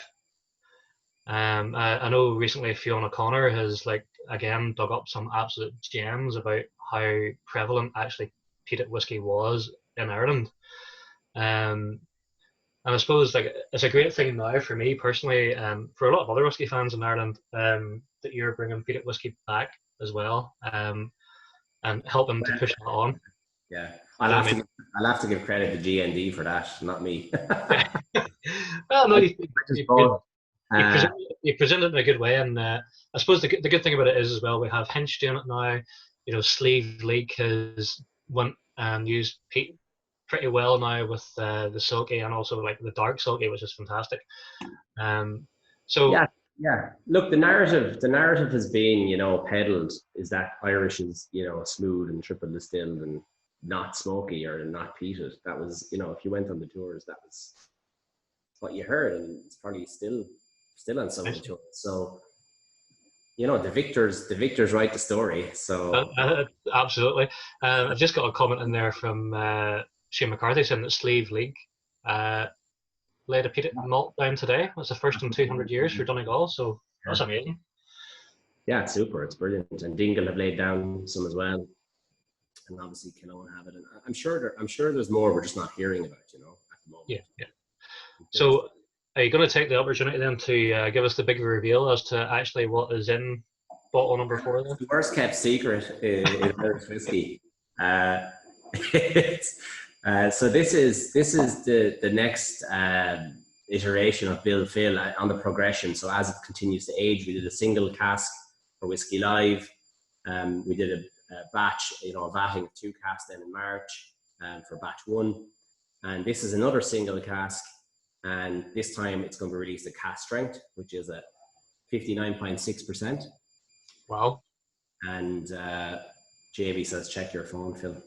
Oh, hold on. I'll just. Yeah, Dottie, for 2 seconds there, if you can flick off your mic for a split second and then flick your mic back on, there's like just a small bit of buzzing. Just 1 or 2 comments about it. That's all. Okay, we'll try that now. See if that works any better. Hopefully that's gone now. Gone now, anyway. When he comes back, we'll know. But well, I'm back. So this is 59. What was it? 59.6. 59.6, yeah. And so this is just so it turned 4 in May, so it's 4 years and 2 months at bottling. Wow. So I think all the traditional things that are not traditional, like as I said, 7-8 months later after we launched, the components that we saw in the first single cask are coming through here now. They come through in for me, a more balanced version was the batch 1. I know, Phil, you thought that the single cask was better. Funnily enough, the single cask, the first one, had a better mouthfeel, I thought, which was interesting. And I've done a couple of side-by-side since. But overall, I felt the balance in the next batch was better. And now we're at that slightly older iteration of it, and all those fresh charcoals and citrus fruits that were there in the past. Let me check something there, guys. If that's is it gone? Nope, unfortunately not. I really don't know what it is then. There's nobody in the house. Just you. Just me. So that's there. The creamy texture mouthfeel is there. It's not still as prevalent as on the original single cask, but I think on the nose there, Phil, you get those. What do you think? Anything else yourself? I get it like coconut as well. But yeah, I was going to say actually that this time, so the first time that I tried it, I thought it had like quite an industrial, like engine oil kind of nose, whereas actually now that's starting to. It's more the sweet peat this time. Yeah, the first bourbon is coming through more now, Yeah, and I think, as you say, there's definitely that more fruitiness. Like it's really fresh. Like, I'm still getting kind of like lemons and brine. It's kind of like there's definitely underlying like peach and apricot and things underneath that as well. It's a very fruity nose. Yeah. Sergio's, the mash bill is 100% single malt, and it's 55 ppms of peat going in, and it comes out at, what were you saying, Dottie, about 16 and a half? It's about somewhere between 18 and 20 now. The rule of thumb is probably about 1/3. So if you want to go 55 ppms at triple distillation, you're down to about 1/3. So the great thing is definitely on the palate though that it doesn't drink like 60%. No, not at all. That's like the single cask that was picked last November for Whiskey Live. That, like, for single cask, you're usually talking about a component that has one physical flavor coming through and everything else is a complement. But last November, the distillate or the whiskey was 47.5. There was enough balance between the peat, the malt in the background, and the first full bourbon to give sweetness. It was like a trifecta. It really did work. It was young. It was only just over 3 years old. It was young, but it really did work. And the peat was the massive kind of factor for that. When it came to the batch that Dottie did, she took 2 casks that were, one was a lot more peated, the second one was a lot more that malt and bourbon. And once the two of them batted together, it created that balance. A lot more balanced than the single cask. The components really did fit together and gel together really, really well. But this, when we were trying it in the last couple of weeks, when you bring this down to the 47.5, the peat dissipates too much, and that sweetness and citrus comes forward. Right. So this was the one cask out of the batch that he has that really did work at a higher ABV. The alcohol, or the extended amount of alcohol, which is only 12.1%, carries across enough flavor for the story to make sense, as opposed to being a lot more alcoholic and everything being in the background. Whereas if we had picked two of the other casks and brought them up to this strength, there would have been, at this age, one aspect that kind of dominated. So this one made sense to kind of tell the whole story and not just one kind of dominating factor. I think like whenever you get the palate, I mean the guys here are saying here, like Matt Kelly's saying that, I mean, this is dangerously easy drinking for 60%, and Jarlath is going that he wouldn't have guessed 60%, or even 4-year-old for that matter. I mean, I would agree. I think this does drink more mature, although again I do find the finish is maybe just a little short, although that maybe is the indication of its youthfulness. However, like, it's super creamy and it's really sweet. It's custardy. It's still oily in the mouth, and you get that fruit as well coming through from the nose. Yeah, and I think if you add in, you are missing a few little details because it's at cask strength. So if you add just a little drop of water, it will change a little. I think at 47.5, I think it's as low as you want to go. Okay. And that's where I've set the single cask, the original single cask, and the batch. The next batch will be 47.5 again, I would imagine, just so you can kind of be consistently, you can compare apples with apples. You know what I mean? Yeah. On the journey. So, but this you'll get to experience, I suppose, what I get to play around with if you just play around. If you do grab a bottle of it. Absolutely. Well, I'm laughing at Daniel Pennington here. He's going, David Mara is going to be going horny for this. That's the toned down version of what we should be saying, but it's not the watershed yet for some people. There might be people around the house. Exactly. I think those briny notes come back a bit. The more industrial notes come back a bit as you add the water as well. Phil, you'll notice. So, I think one of the things I've noticed in this one as well, though, is like the first one that we had, the first single cask, there was a bit of more pronounced like chili pepper heat. Whereas actually, even at 60%, this actually doesn't present that. Maybe actually with a bit of water, maybe it'll come back again. But you do get a bit more heat on the finish. The warming is there with the water. You'll notice that. So especially if you got a bottle of the originals to kind of compare, you'll be able to figure it out. But it's a very balanced, like, for something so young, like and we've talked about this before. Actually, I mean, really, age doesn't matter. Like, if it's a good spirit, it's gonna come through.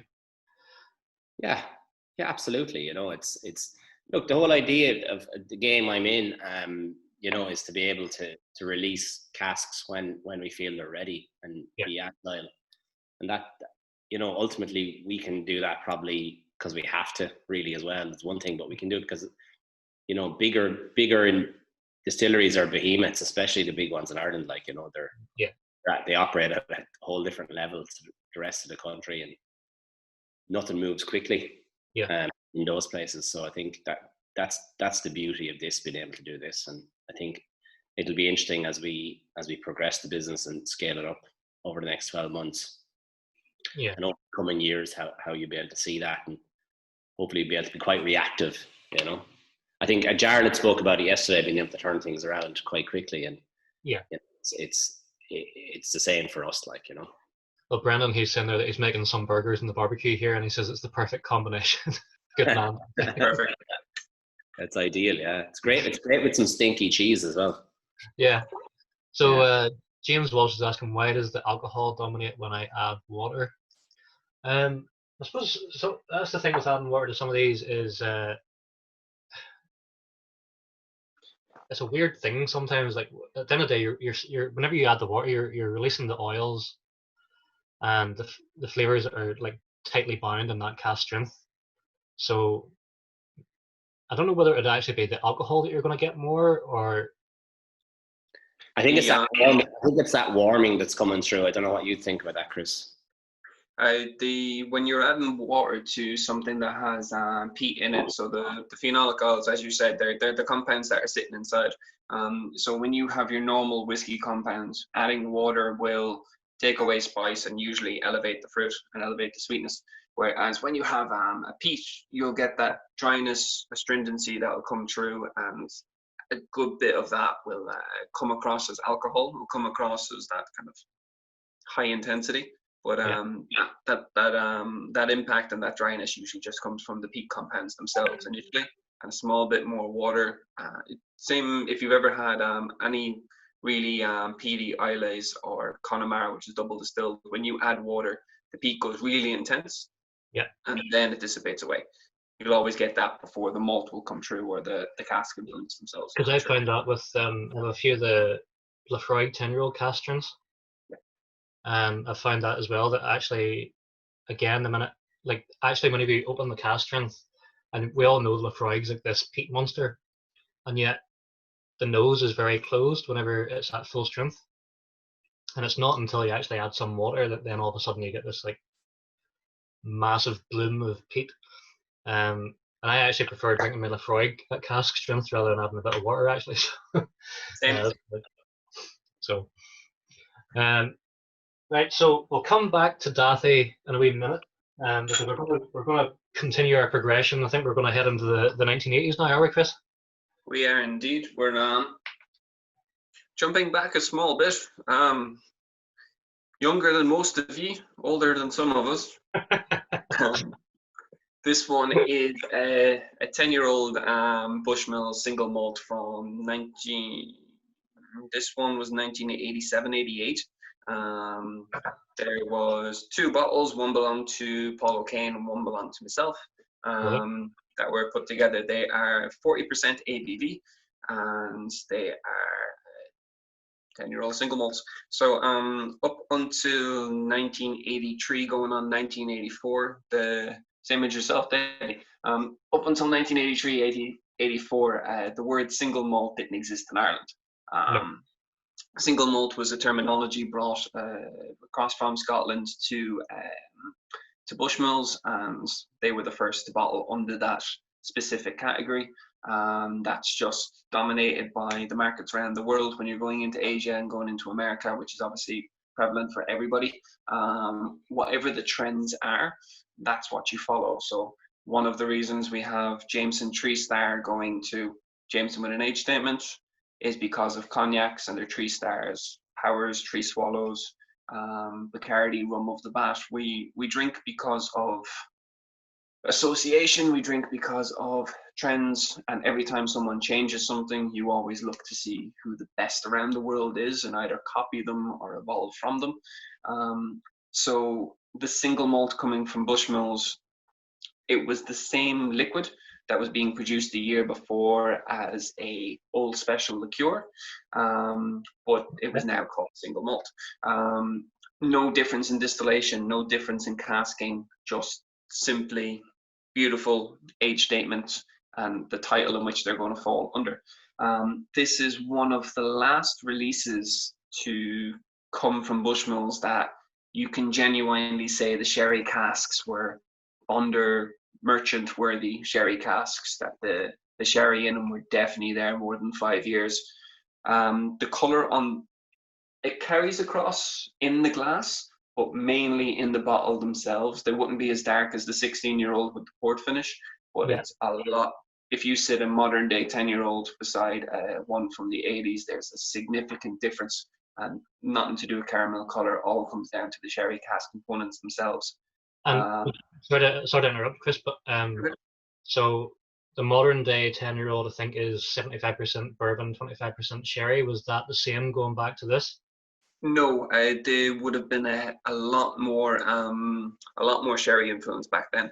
So the sherry influence back then supposedly was in and around the 40% market. So today the sherry component is between 20 and 25%, and that's down to the blending. So they have to get across a certain amount of flavor, they have to get across a certain amount of color, etc. So they don't have a set amount of casks that they use every single time. It comes down to the blending. Once they get that flavor profile they're looking for, Whereas back in the 40s, as far as the 80s, it was all about, what's the age statement? It's over 10. Or when are we happy with it? It's over 7. Whatever the trend was or what the stock would allow. But it did come down to that. You would never get the same flavor profile 20 times in a row. Whereas this 10-year-old is just cracking. The 10 that's current is still very, very good. It's a blender's dream and nightmare at the same time. It's very well balanced and very light, very fruity, but very light. Everything is a light note. It's perfect summer whiskey, I think, the 10-year-old. Yeah, and this is more of a flavor punch. So when you're tasting the sherry in this, it's almost as if you have a veneer of wood and you're smelling the sherry through the veneer of wood, or you're licking the sherry through the veneer of wood. There's such a dominating wood factor to it. Absolutely. Because you can almost guarantee this is the last of the casks that were wet casks. There was probably a liter or 2 or 3 of sherry in the bottom when they were filling them. It's very dominant, very pungent, but beautiful. Yeah, Andy's actually saying there that there's a really distinctive wood note on this that he gets on a lot of the older Irish whiskies that's really lacking in the modern day version. And that's the thing, I mean, it really you do. The wood spices are so dominant on the nose. Yeah. That comes down to one of two things. So the cup points of the actual distillate itself, if it's a heavier cup point, it will pull out a lot more oils from the wood. Supposedly that was one of the determining factors. Second of all, because the sherry casks were wet casks, so to speak, they were always used for sherry and they were always fully seasoned and they were always giving across to the distilleries as is. Today, fortunately and unfortunately, say Redbreast, for instance, they have a contract to say, this is how long our sherry casks have to be aged for, this is what you have to guarantee, and this is the quality we're looking for, which is brilliant. There is not enough sherry consumption these days, or port consumption, Madeira, etc., to keep up with the demand for whiskey distilleries. Back in the 80s was pretty much the last, like our grandparents and our great-grandparents were one of the last generations to genuinely drink a volume of sherry, port, etc., to the point where we had enough casks to suit the demands. Again, in the 80s, Cooley hadn't existed yet. Ireland was almost on its knees. So if we had access to casks, there wasn't 30 distilleries screaming and shouting. Yeah. You had Bushmills, you had Redbreast, you had the Spots. It's getting shorter of a list the more I go on because there's very little else that was looking for them. So Bushmills had the cream of the crop. Diageo at the time, or going from IDL to Diageo, they both had brands outside of Ireland that they would have access to casks. So brilliant. There's a real sweetness to this that's like a vanilla fudge kind of a sweetness that when you're getting the sherries across, it's like figs.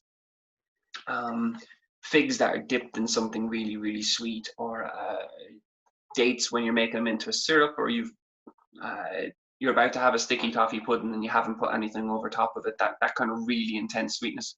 But everything comes with, I don't know if you want to call it a dusting of wood, shavings of wood, or you're literally licking it through the veneer. Well, I was going to say there, I'm overlaid on that sweetness and getting a very kind of like, like a green herbal note as well, as well as quite a dominant wood aspect. I'm laughing at Matt Kelly here, going, the tears I'm crying right now are very real. Like Derek Carr said, this is an absolute beauty, night and day between the current, and it's a completely different beast. There's a lot of fantastic people out there, like the Cork Whisky Society, Irish Whisky Society, etc., that in the last 10 years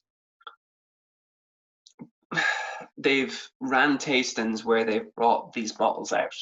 And people are being exposed to them, and it's brilliant. And then there's a massive demand for them at auctions, which will actually make me cry because I want them. But then you have the flip reverse, which is the beauty of Dingle and Waterford, thankfully, and a few other places like that. They're getting people to spend so much mad money on 3-year-olds that we can really enjoy these beautiful things for what they should cost. and not what they cost when people are paying attention to them. This tasting will probably spike this for the next month or two, but eventually there'll be another release that will. Well, so when Brian Houston saying there is amazing how well the flavour stands up at 40% after the bill fill at 6%. Absolutely. Which shows you the quality of distillate and also the quality of the casks that they had at hand at that time. That's even though we're telling the history from 1 to 6 the whole way through, and this does suit the time period in which we're about to taste number 6, but there's such a light amount of peatiness in the mickle that the Chincomin oak can stand up to it, and there's just enough peatiness on the cask strength bill fill. It doesn't take away from this, whether you're using the same glass of water in between or whatever. There's just enough sherry in this and sweetness in this that it's perfect to go next. The cask that we're trying after this, there's a reason why I picked Bushmills to go now, is for everyone to understand a type of sherry sweetness that really is wooded and really is going to complement the next one. Do we know that Bushmills 10-year-old then was Frank McHardy distilling in Bushmills at that time, or do we know who he was? It would have been laid down during his era. Right, okay. That maybe explains something as well then. So back in, as I said, it's about in around the 87, 88 mark. So Dave Quinn hasn't stepped in to take over the blends yet and the casks yet. As far as I know, Frank definitely was there when the distillate was laid down. I'm not 100% sure if he was over the casking, but he was over the raising it, so to speak. Okay. Well, you have laid the groundwork nicely to bring Dathie back in again. And nicely. Yeah, and we're going to go on the bottle number 6. And so this is something pretty special, isn't it, Dathie? Yeah, before we go ahead, how's the sound? Perfect. Perfect, yeah. I changed mics, so apologies. I have a feeling, Dathie, that this is another one that I mean, I was poking fun at Dave Mara earlier on today on Twitter, like, you should have bought this. So absolutely, yeah. But I was taking the piss out of Omar yesterday because he missed out on John's Lane cast strength, you know. Well, and to be fair, I don't think Paul should send him any because it's his fault for not buying the box. And I actually felt sorry for him then. And then he sent me 2 pictures of ridiculous whiskies that so just no sympathy for Omar. No sympathy for Omar. Well, we should never show sympathy for Omar, to be fair. So, yeah. So what we have here is to continue on the same theme of where we started with our original single cask, you know, the PX17. So what we have here now is 7 months later, PX18. So it's the same batch.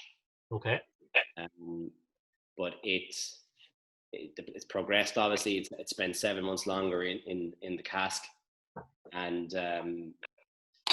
yeah, it's 58.15% cask strength. Okay, so at that age profile, it's pretty amazing to still retain that. So, but again, you won't. You know, I'll let you taste it for yourselves. If anyone, I'm sure people have dipped into it already, maybe they're all very good students, but. I'm going for your branded glassware this time. Very you know, good, just keep things on point. You know. I love you too, James. So this is, you know, again, Chris and I went through. I sent Chris the samples of some of the casks, and I made my decision beforehand because not that I absolutely respect Chris's opinion on all this stuff, and I just share it all with him.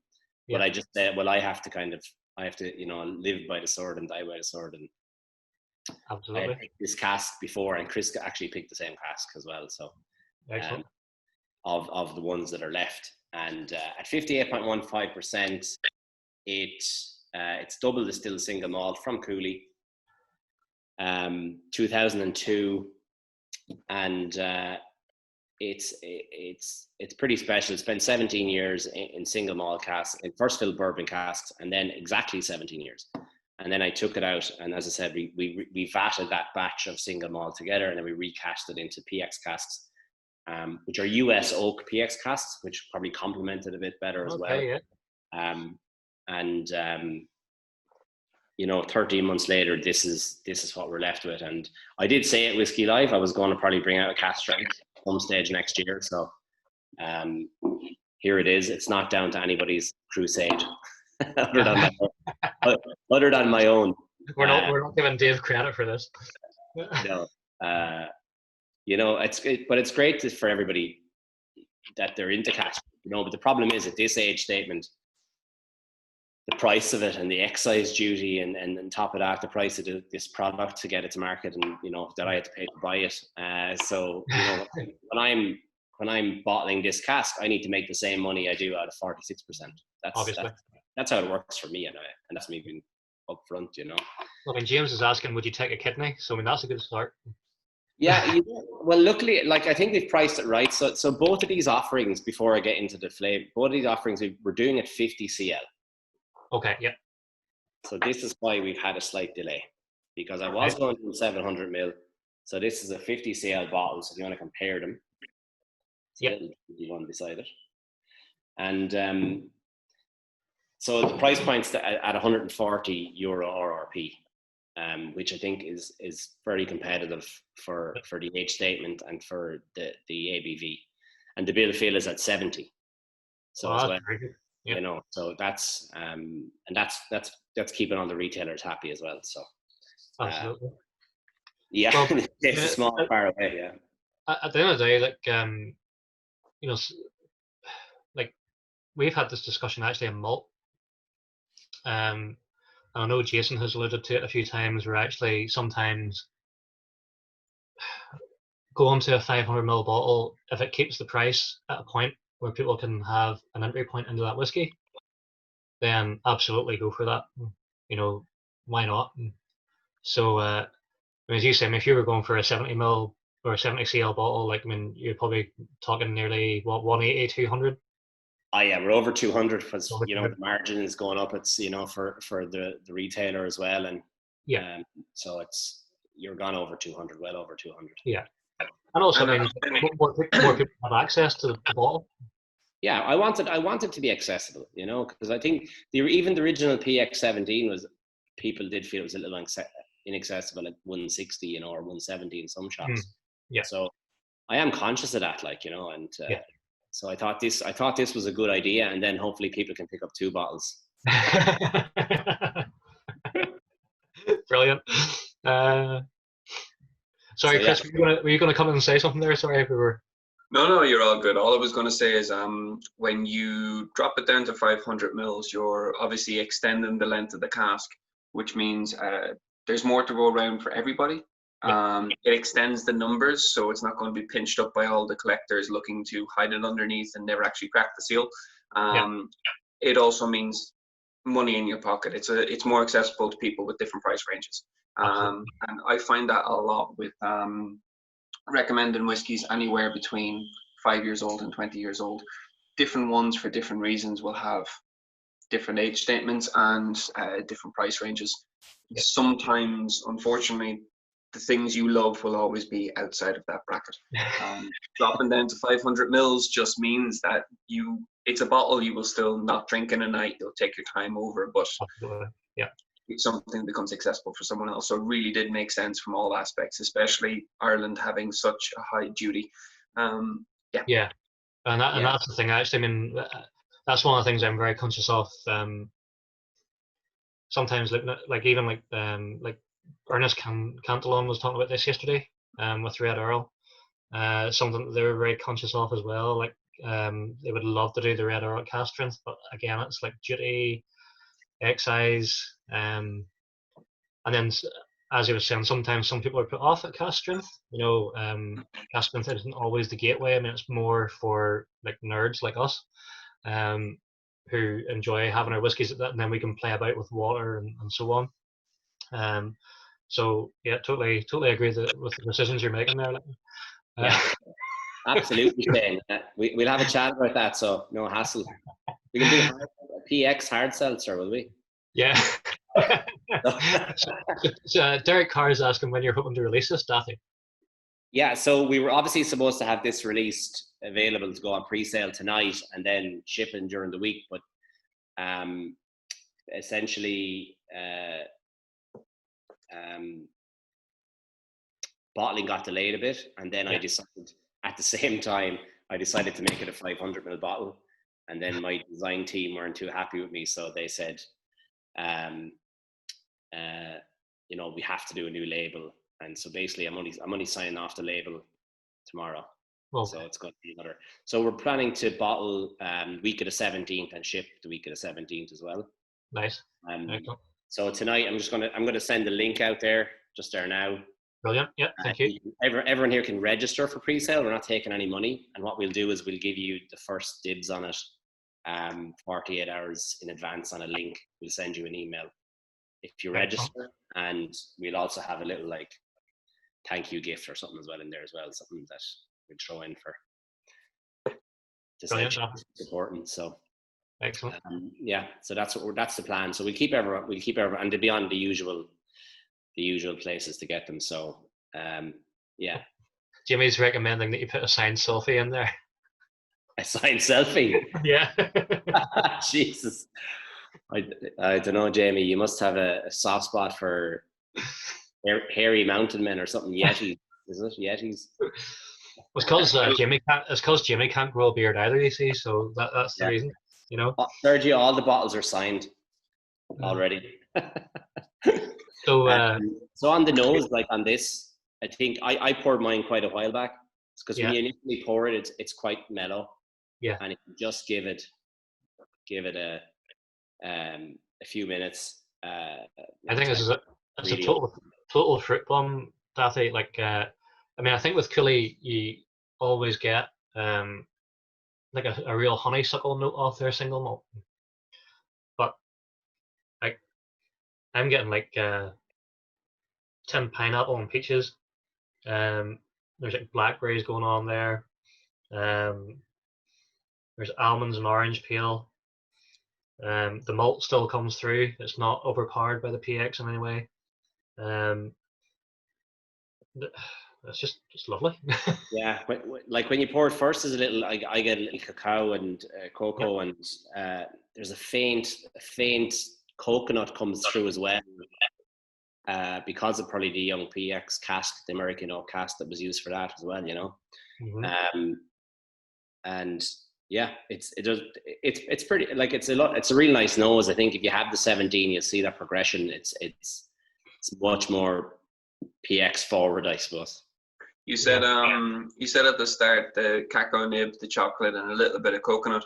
Yeah. About a few minutes ago, before we all started on this, obviously people had it poured. One of the comments was, "Do I get Bounty Bar?" And obviously, Bounty Bar would be a light amount of coconut and a good amount of chocolate. So I love the fact that there's people picking it up in the comments, and you're saying the coconut nib and everything there now. Yeah. It's like the 17-year-old malt that went into it. There's a light white pepper to it. There's a lovely bit of kind of candied sweetness, stewed pears before it goes into the PX, and then tropical fruits that are coming in on top of it. That kind of pineapple rind, light bit of coconut from the lactose. It's just fantastic. Yeah, it's a lovely, thick, creamy mouthfeel. Again, obviously the IAP is getting that, you know. Yeah, there was a lot more. Sorry, go ahead. Yeah, it's lip smacking PX. Really? Yeah. Go for it, Chris. All I was going to say was the 17-year-old at 6 months was a lot more kind of red berry coulis, red berries, red currants, that kind of sharp sweetness. Whereas this, after a year and a month, it's a little bit more your blackberries, more your winter fruits, a little bit more sharp, or a little bit less sharp, a little bit more sweet, but still on the tart side. And the evolution on it is just beautiful. If this was bottled at 17 and a half years old, which we would have done in November, it would have still been absolutely stunning and beautiful, but it was more on the tart berry side. The evolution of the extra 6-7 months is really, really completely different to that. It just complements it really, really well. Delighted that that one waited.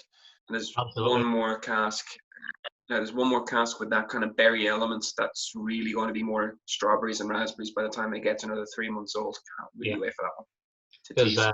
I see Sergius is saying there about a macaroon bar. I totally get that, because like that's what I was picking up, was like sort of marzipan coconut with your sort of dark chocolate, slightly bitter dark chocolate, like maybe not 70%, maybe more like a 50% cacao type of thing. And there's, as you said, like the stewed berries as well, Chris. So like stewed blackberries, stewed black currants, and maybe like a black currant compote or something like that. It's a really, really good drink. Yeah, and like when you looked at the 17 originally, Phil, you know, you liked it, but you didn't think it was mind blowing. So how would you compare them side by side now? Put you on the spot. Oh well, I'm definitely would prefer this over the 17 by a country mile. So we're gone up to an 8 or a 9 then, are we? This is easy in it. This is easy. No, genuinely, it's easy in it. So it is. That's how good Never that miss is. an opportunity, Chris. Never miss an opportunity. No, I mean, I think you can definitely see the progression, and yeah, fantastic. One of the things I'm going to come in here with, just guys, is Greg, who's one of the admins, was just saying at the end, if everyone wants to go back to like the Big Marker website, because they've set up the polls there so people can actually vote on the whiskies that they've tried tonight, because we can't use the polling feature here. Yeah, that'd be great if people would have really. It's just great to get feedback, and it's not often you have 39, 40 people in a room, and 40 of them have the spirit, and it's kind of almost 30 of them, sorry, and it's be good to get the feedback on it. Anyone who has it, Yeah. Well, Liam's coming back there with he's going for a raspberry ruffle. Kenny was saying that as well. There's Alistair saying there's almost a bit of licorice to it. Kenny's saying that I have objectively bad taste buds. Well, we know that. That's why I write for malt review, obviously. So, yeah, there'll definitely be no. I guarantee you, there'll be no beard hair sent as the gift. Yeah. So Dathy's just put in the pre-sale link there, guys, as well. So if anybody's interested in buying this one. So they're single casks, so we don't know the number of bottles yet, but it'll be about 400. So hopefully towards the end of the week, I'll have more details for you, and we'll have the labels. We'll share that as well. But it's 400 bottles, 500 mils, and and you can share the link with friends. It's not obviously there's plenty of bottles for everyone to go around. So it's not just for tonight. We did you consider doing Chris sort of hinted at this earlier about collectors and people who are going to hide this under beds and all the rest of it. Did you ever consider doing a bottle like limit? Maybe 2 people a bottle or 2 Well, we'll see. Like obviously, we'll see what the interest is like pre-sale, and then we'll have a look. But look, I'm no Killoan or JJ Corrie, so a bit slower moving off the shelf. The little engine, kind of like the little engine that could get there eventually. I mean, have you? I think to be fair, a lot of our whiskies are being drank. A lot. Like obviously, there's an element of collecting, but I think a lot are. Rose actually in California is asking, are sales up into the US as well, or is this an Ireland only exclusive? Or no, well, if you go on our website, or you'll be able to get them shipped, and obviously if it's with Celtic or Irish malts as well, they'll ship. Our James Foxes will ship as well. So I'll let everyone know who has it later in the week, but they'll ship to California. And like we were hoping to be in California actually before Christmas. We might still be, but we'll see. We might wait till March. Nice one.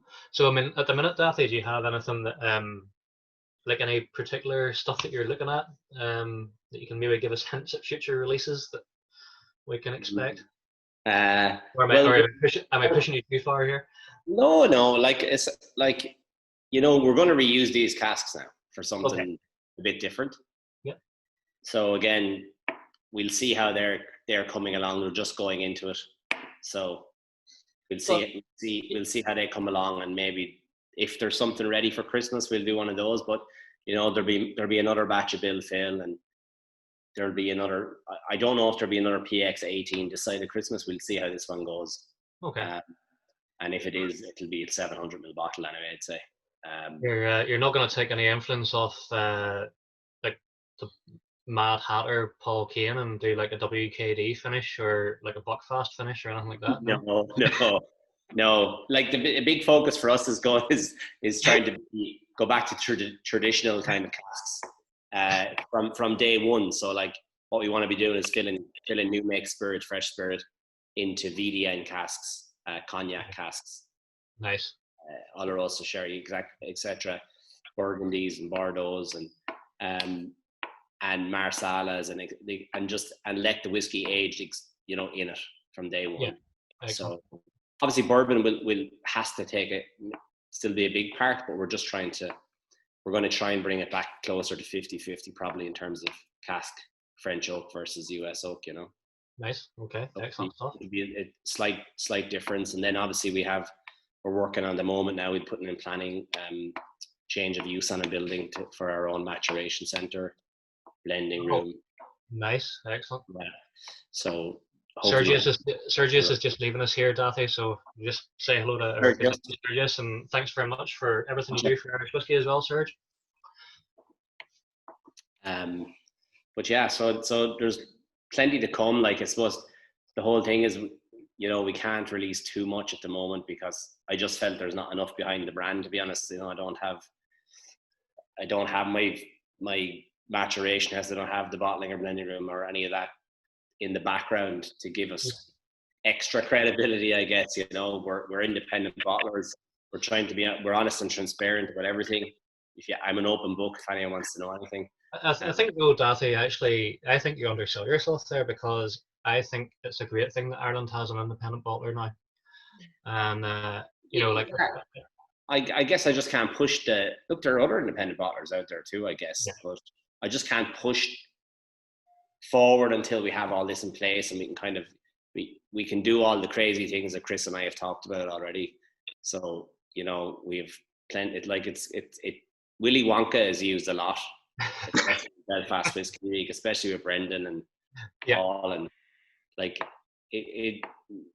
we'll be attempting to definitely open up a Willy Wonka style location where all the great and crazy things that you can do in a whiskey that are not WKD or Iron Brew or Buckfast. That's it, exactly. Yeah. And there's the Buckfast. Well, actually, I was speaking to Tim Cook, I think, who's in tonight. He dropped off the Buffalo or the George T. Stag for me tonight, and he ended up getting some of the Buckfast cast stuff, and he said it was like he just couldn't believe how good it was. And like JJ from Malt, the minute he heard that Paul had done like an Iron Brew cask, he was like, "Yeah, I wouldn't mind trying that." So. Yeah, no, like I can't wait to try it as well. I just won't be going unless there's a mad craze for it. We might jump on the bandwagon. Maybe we'll do a hard seltzer. Who knows? Well, this is it. I mean, Dathy, at the end of the day, this is the country that went mad for Tito cheese and onion crisps and chocolate in a bar. So you just don't know like what can happen down the road. Whether the technical fella ever agrees with it or not, who knows? But that's all right. That's a discussion for a different day altogether. So it is. Absolutely, yeah. Like Liam's just said there, he wants to give props to Chris for having a phenomenal knowledge across the spirits category and being a great ambassador for Irish whiskey. I'm sure we can all agree with that, Chris. You are definitely a fountain of knowledge. The other thing I'll say, guys, and I'm going to give a plug to Malt Review here, because we have done interview pieces with both Chris and Dathy, and if you haven't got enough information out of them tonight, go to Malt Review and check out the pieces and give these guys a bit of support, because like what they're doing, I think, is fantastic. Dathy does know as well that if he does put something out that I don't like, I will say so. So I'm not here to blow smoke about him either. But both the guys thoroughly behind what you're doing. You know. Yeah, thanks, Phil. Yeah, appreciate it. And yeah, and hats off to Chris. He's put serious work himself and Jared into Aqua Vitae as well. Like that's no mean feat there, you know. And Absolutely, absolutely. really great product. Thank Well, you look, very guys, much. we've done 2.5 hours now. So I would say that, and I'm sure we could probably talk on and all the rest of it, but we'll let the good people who are watching get to bed. You guys deserve a bit of a rest and probably a wee celebration dram as well. Thank you very much for like putting this tasting on, guys. It's been a fantastic journey through like the history of Ireland and Irish whiskey, and also where we can see it going in the future. I think the future is very bright. I think we're gonna equal, if not surpass, what our Celtic cousins are doing over in Scotland. And sure, like the English don't really matter in the world of whiskey. Like who knows what they're up to. So we'll sign off for tonight, guys. And everybody that's added comments, that has taken part in all the rest of it, who's bought into supporting Belfast Whiskey Week, who's bought into supporting this particular tasting, thank you so much. And we'll leave it at that, guys. And thank you very much, everyone. Thank you very much. All right, guys. See you later. Cheers. Slán, guys.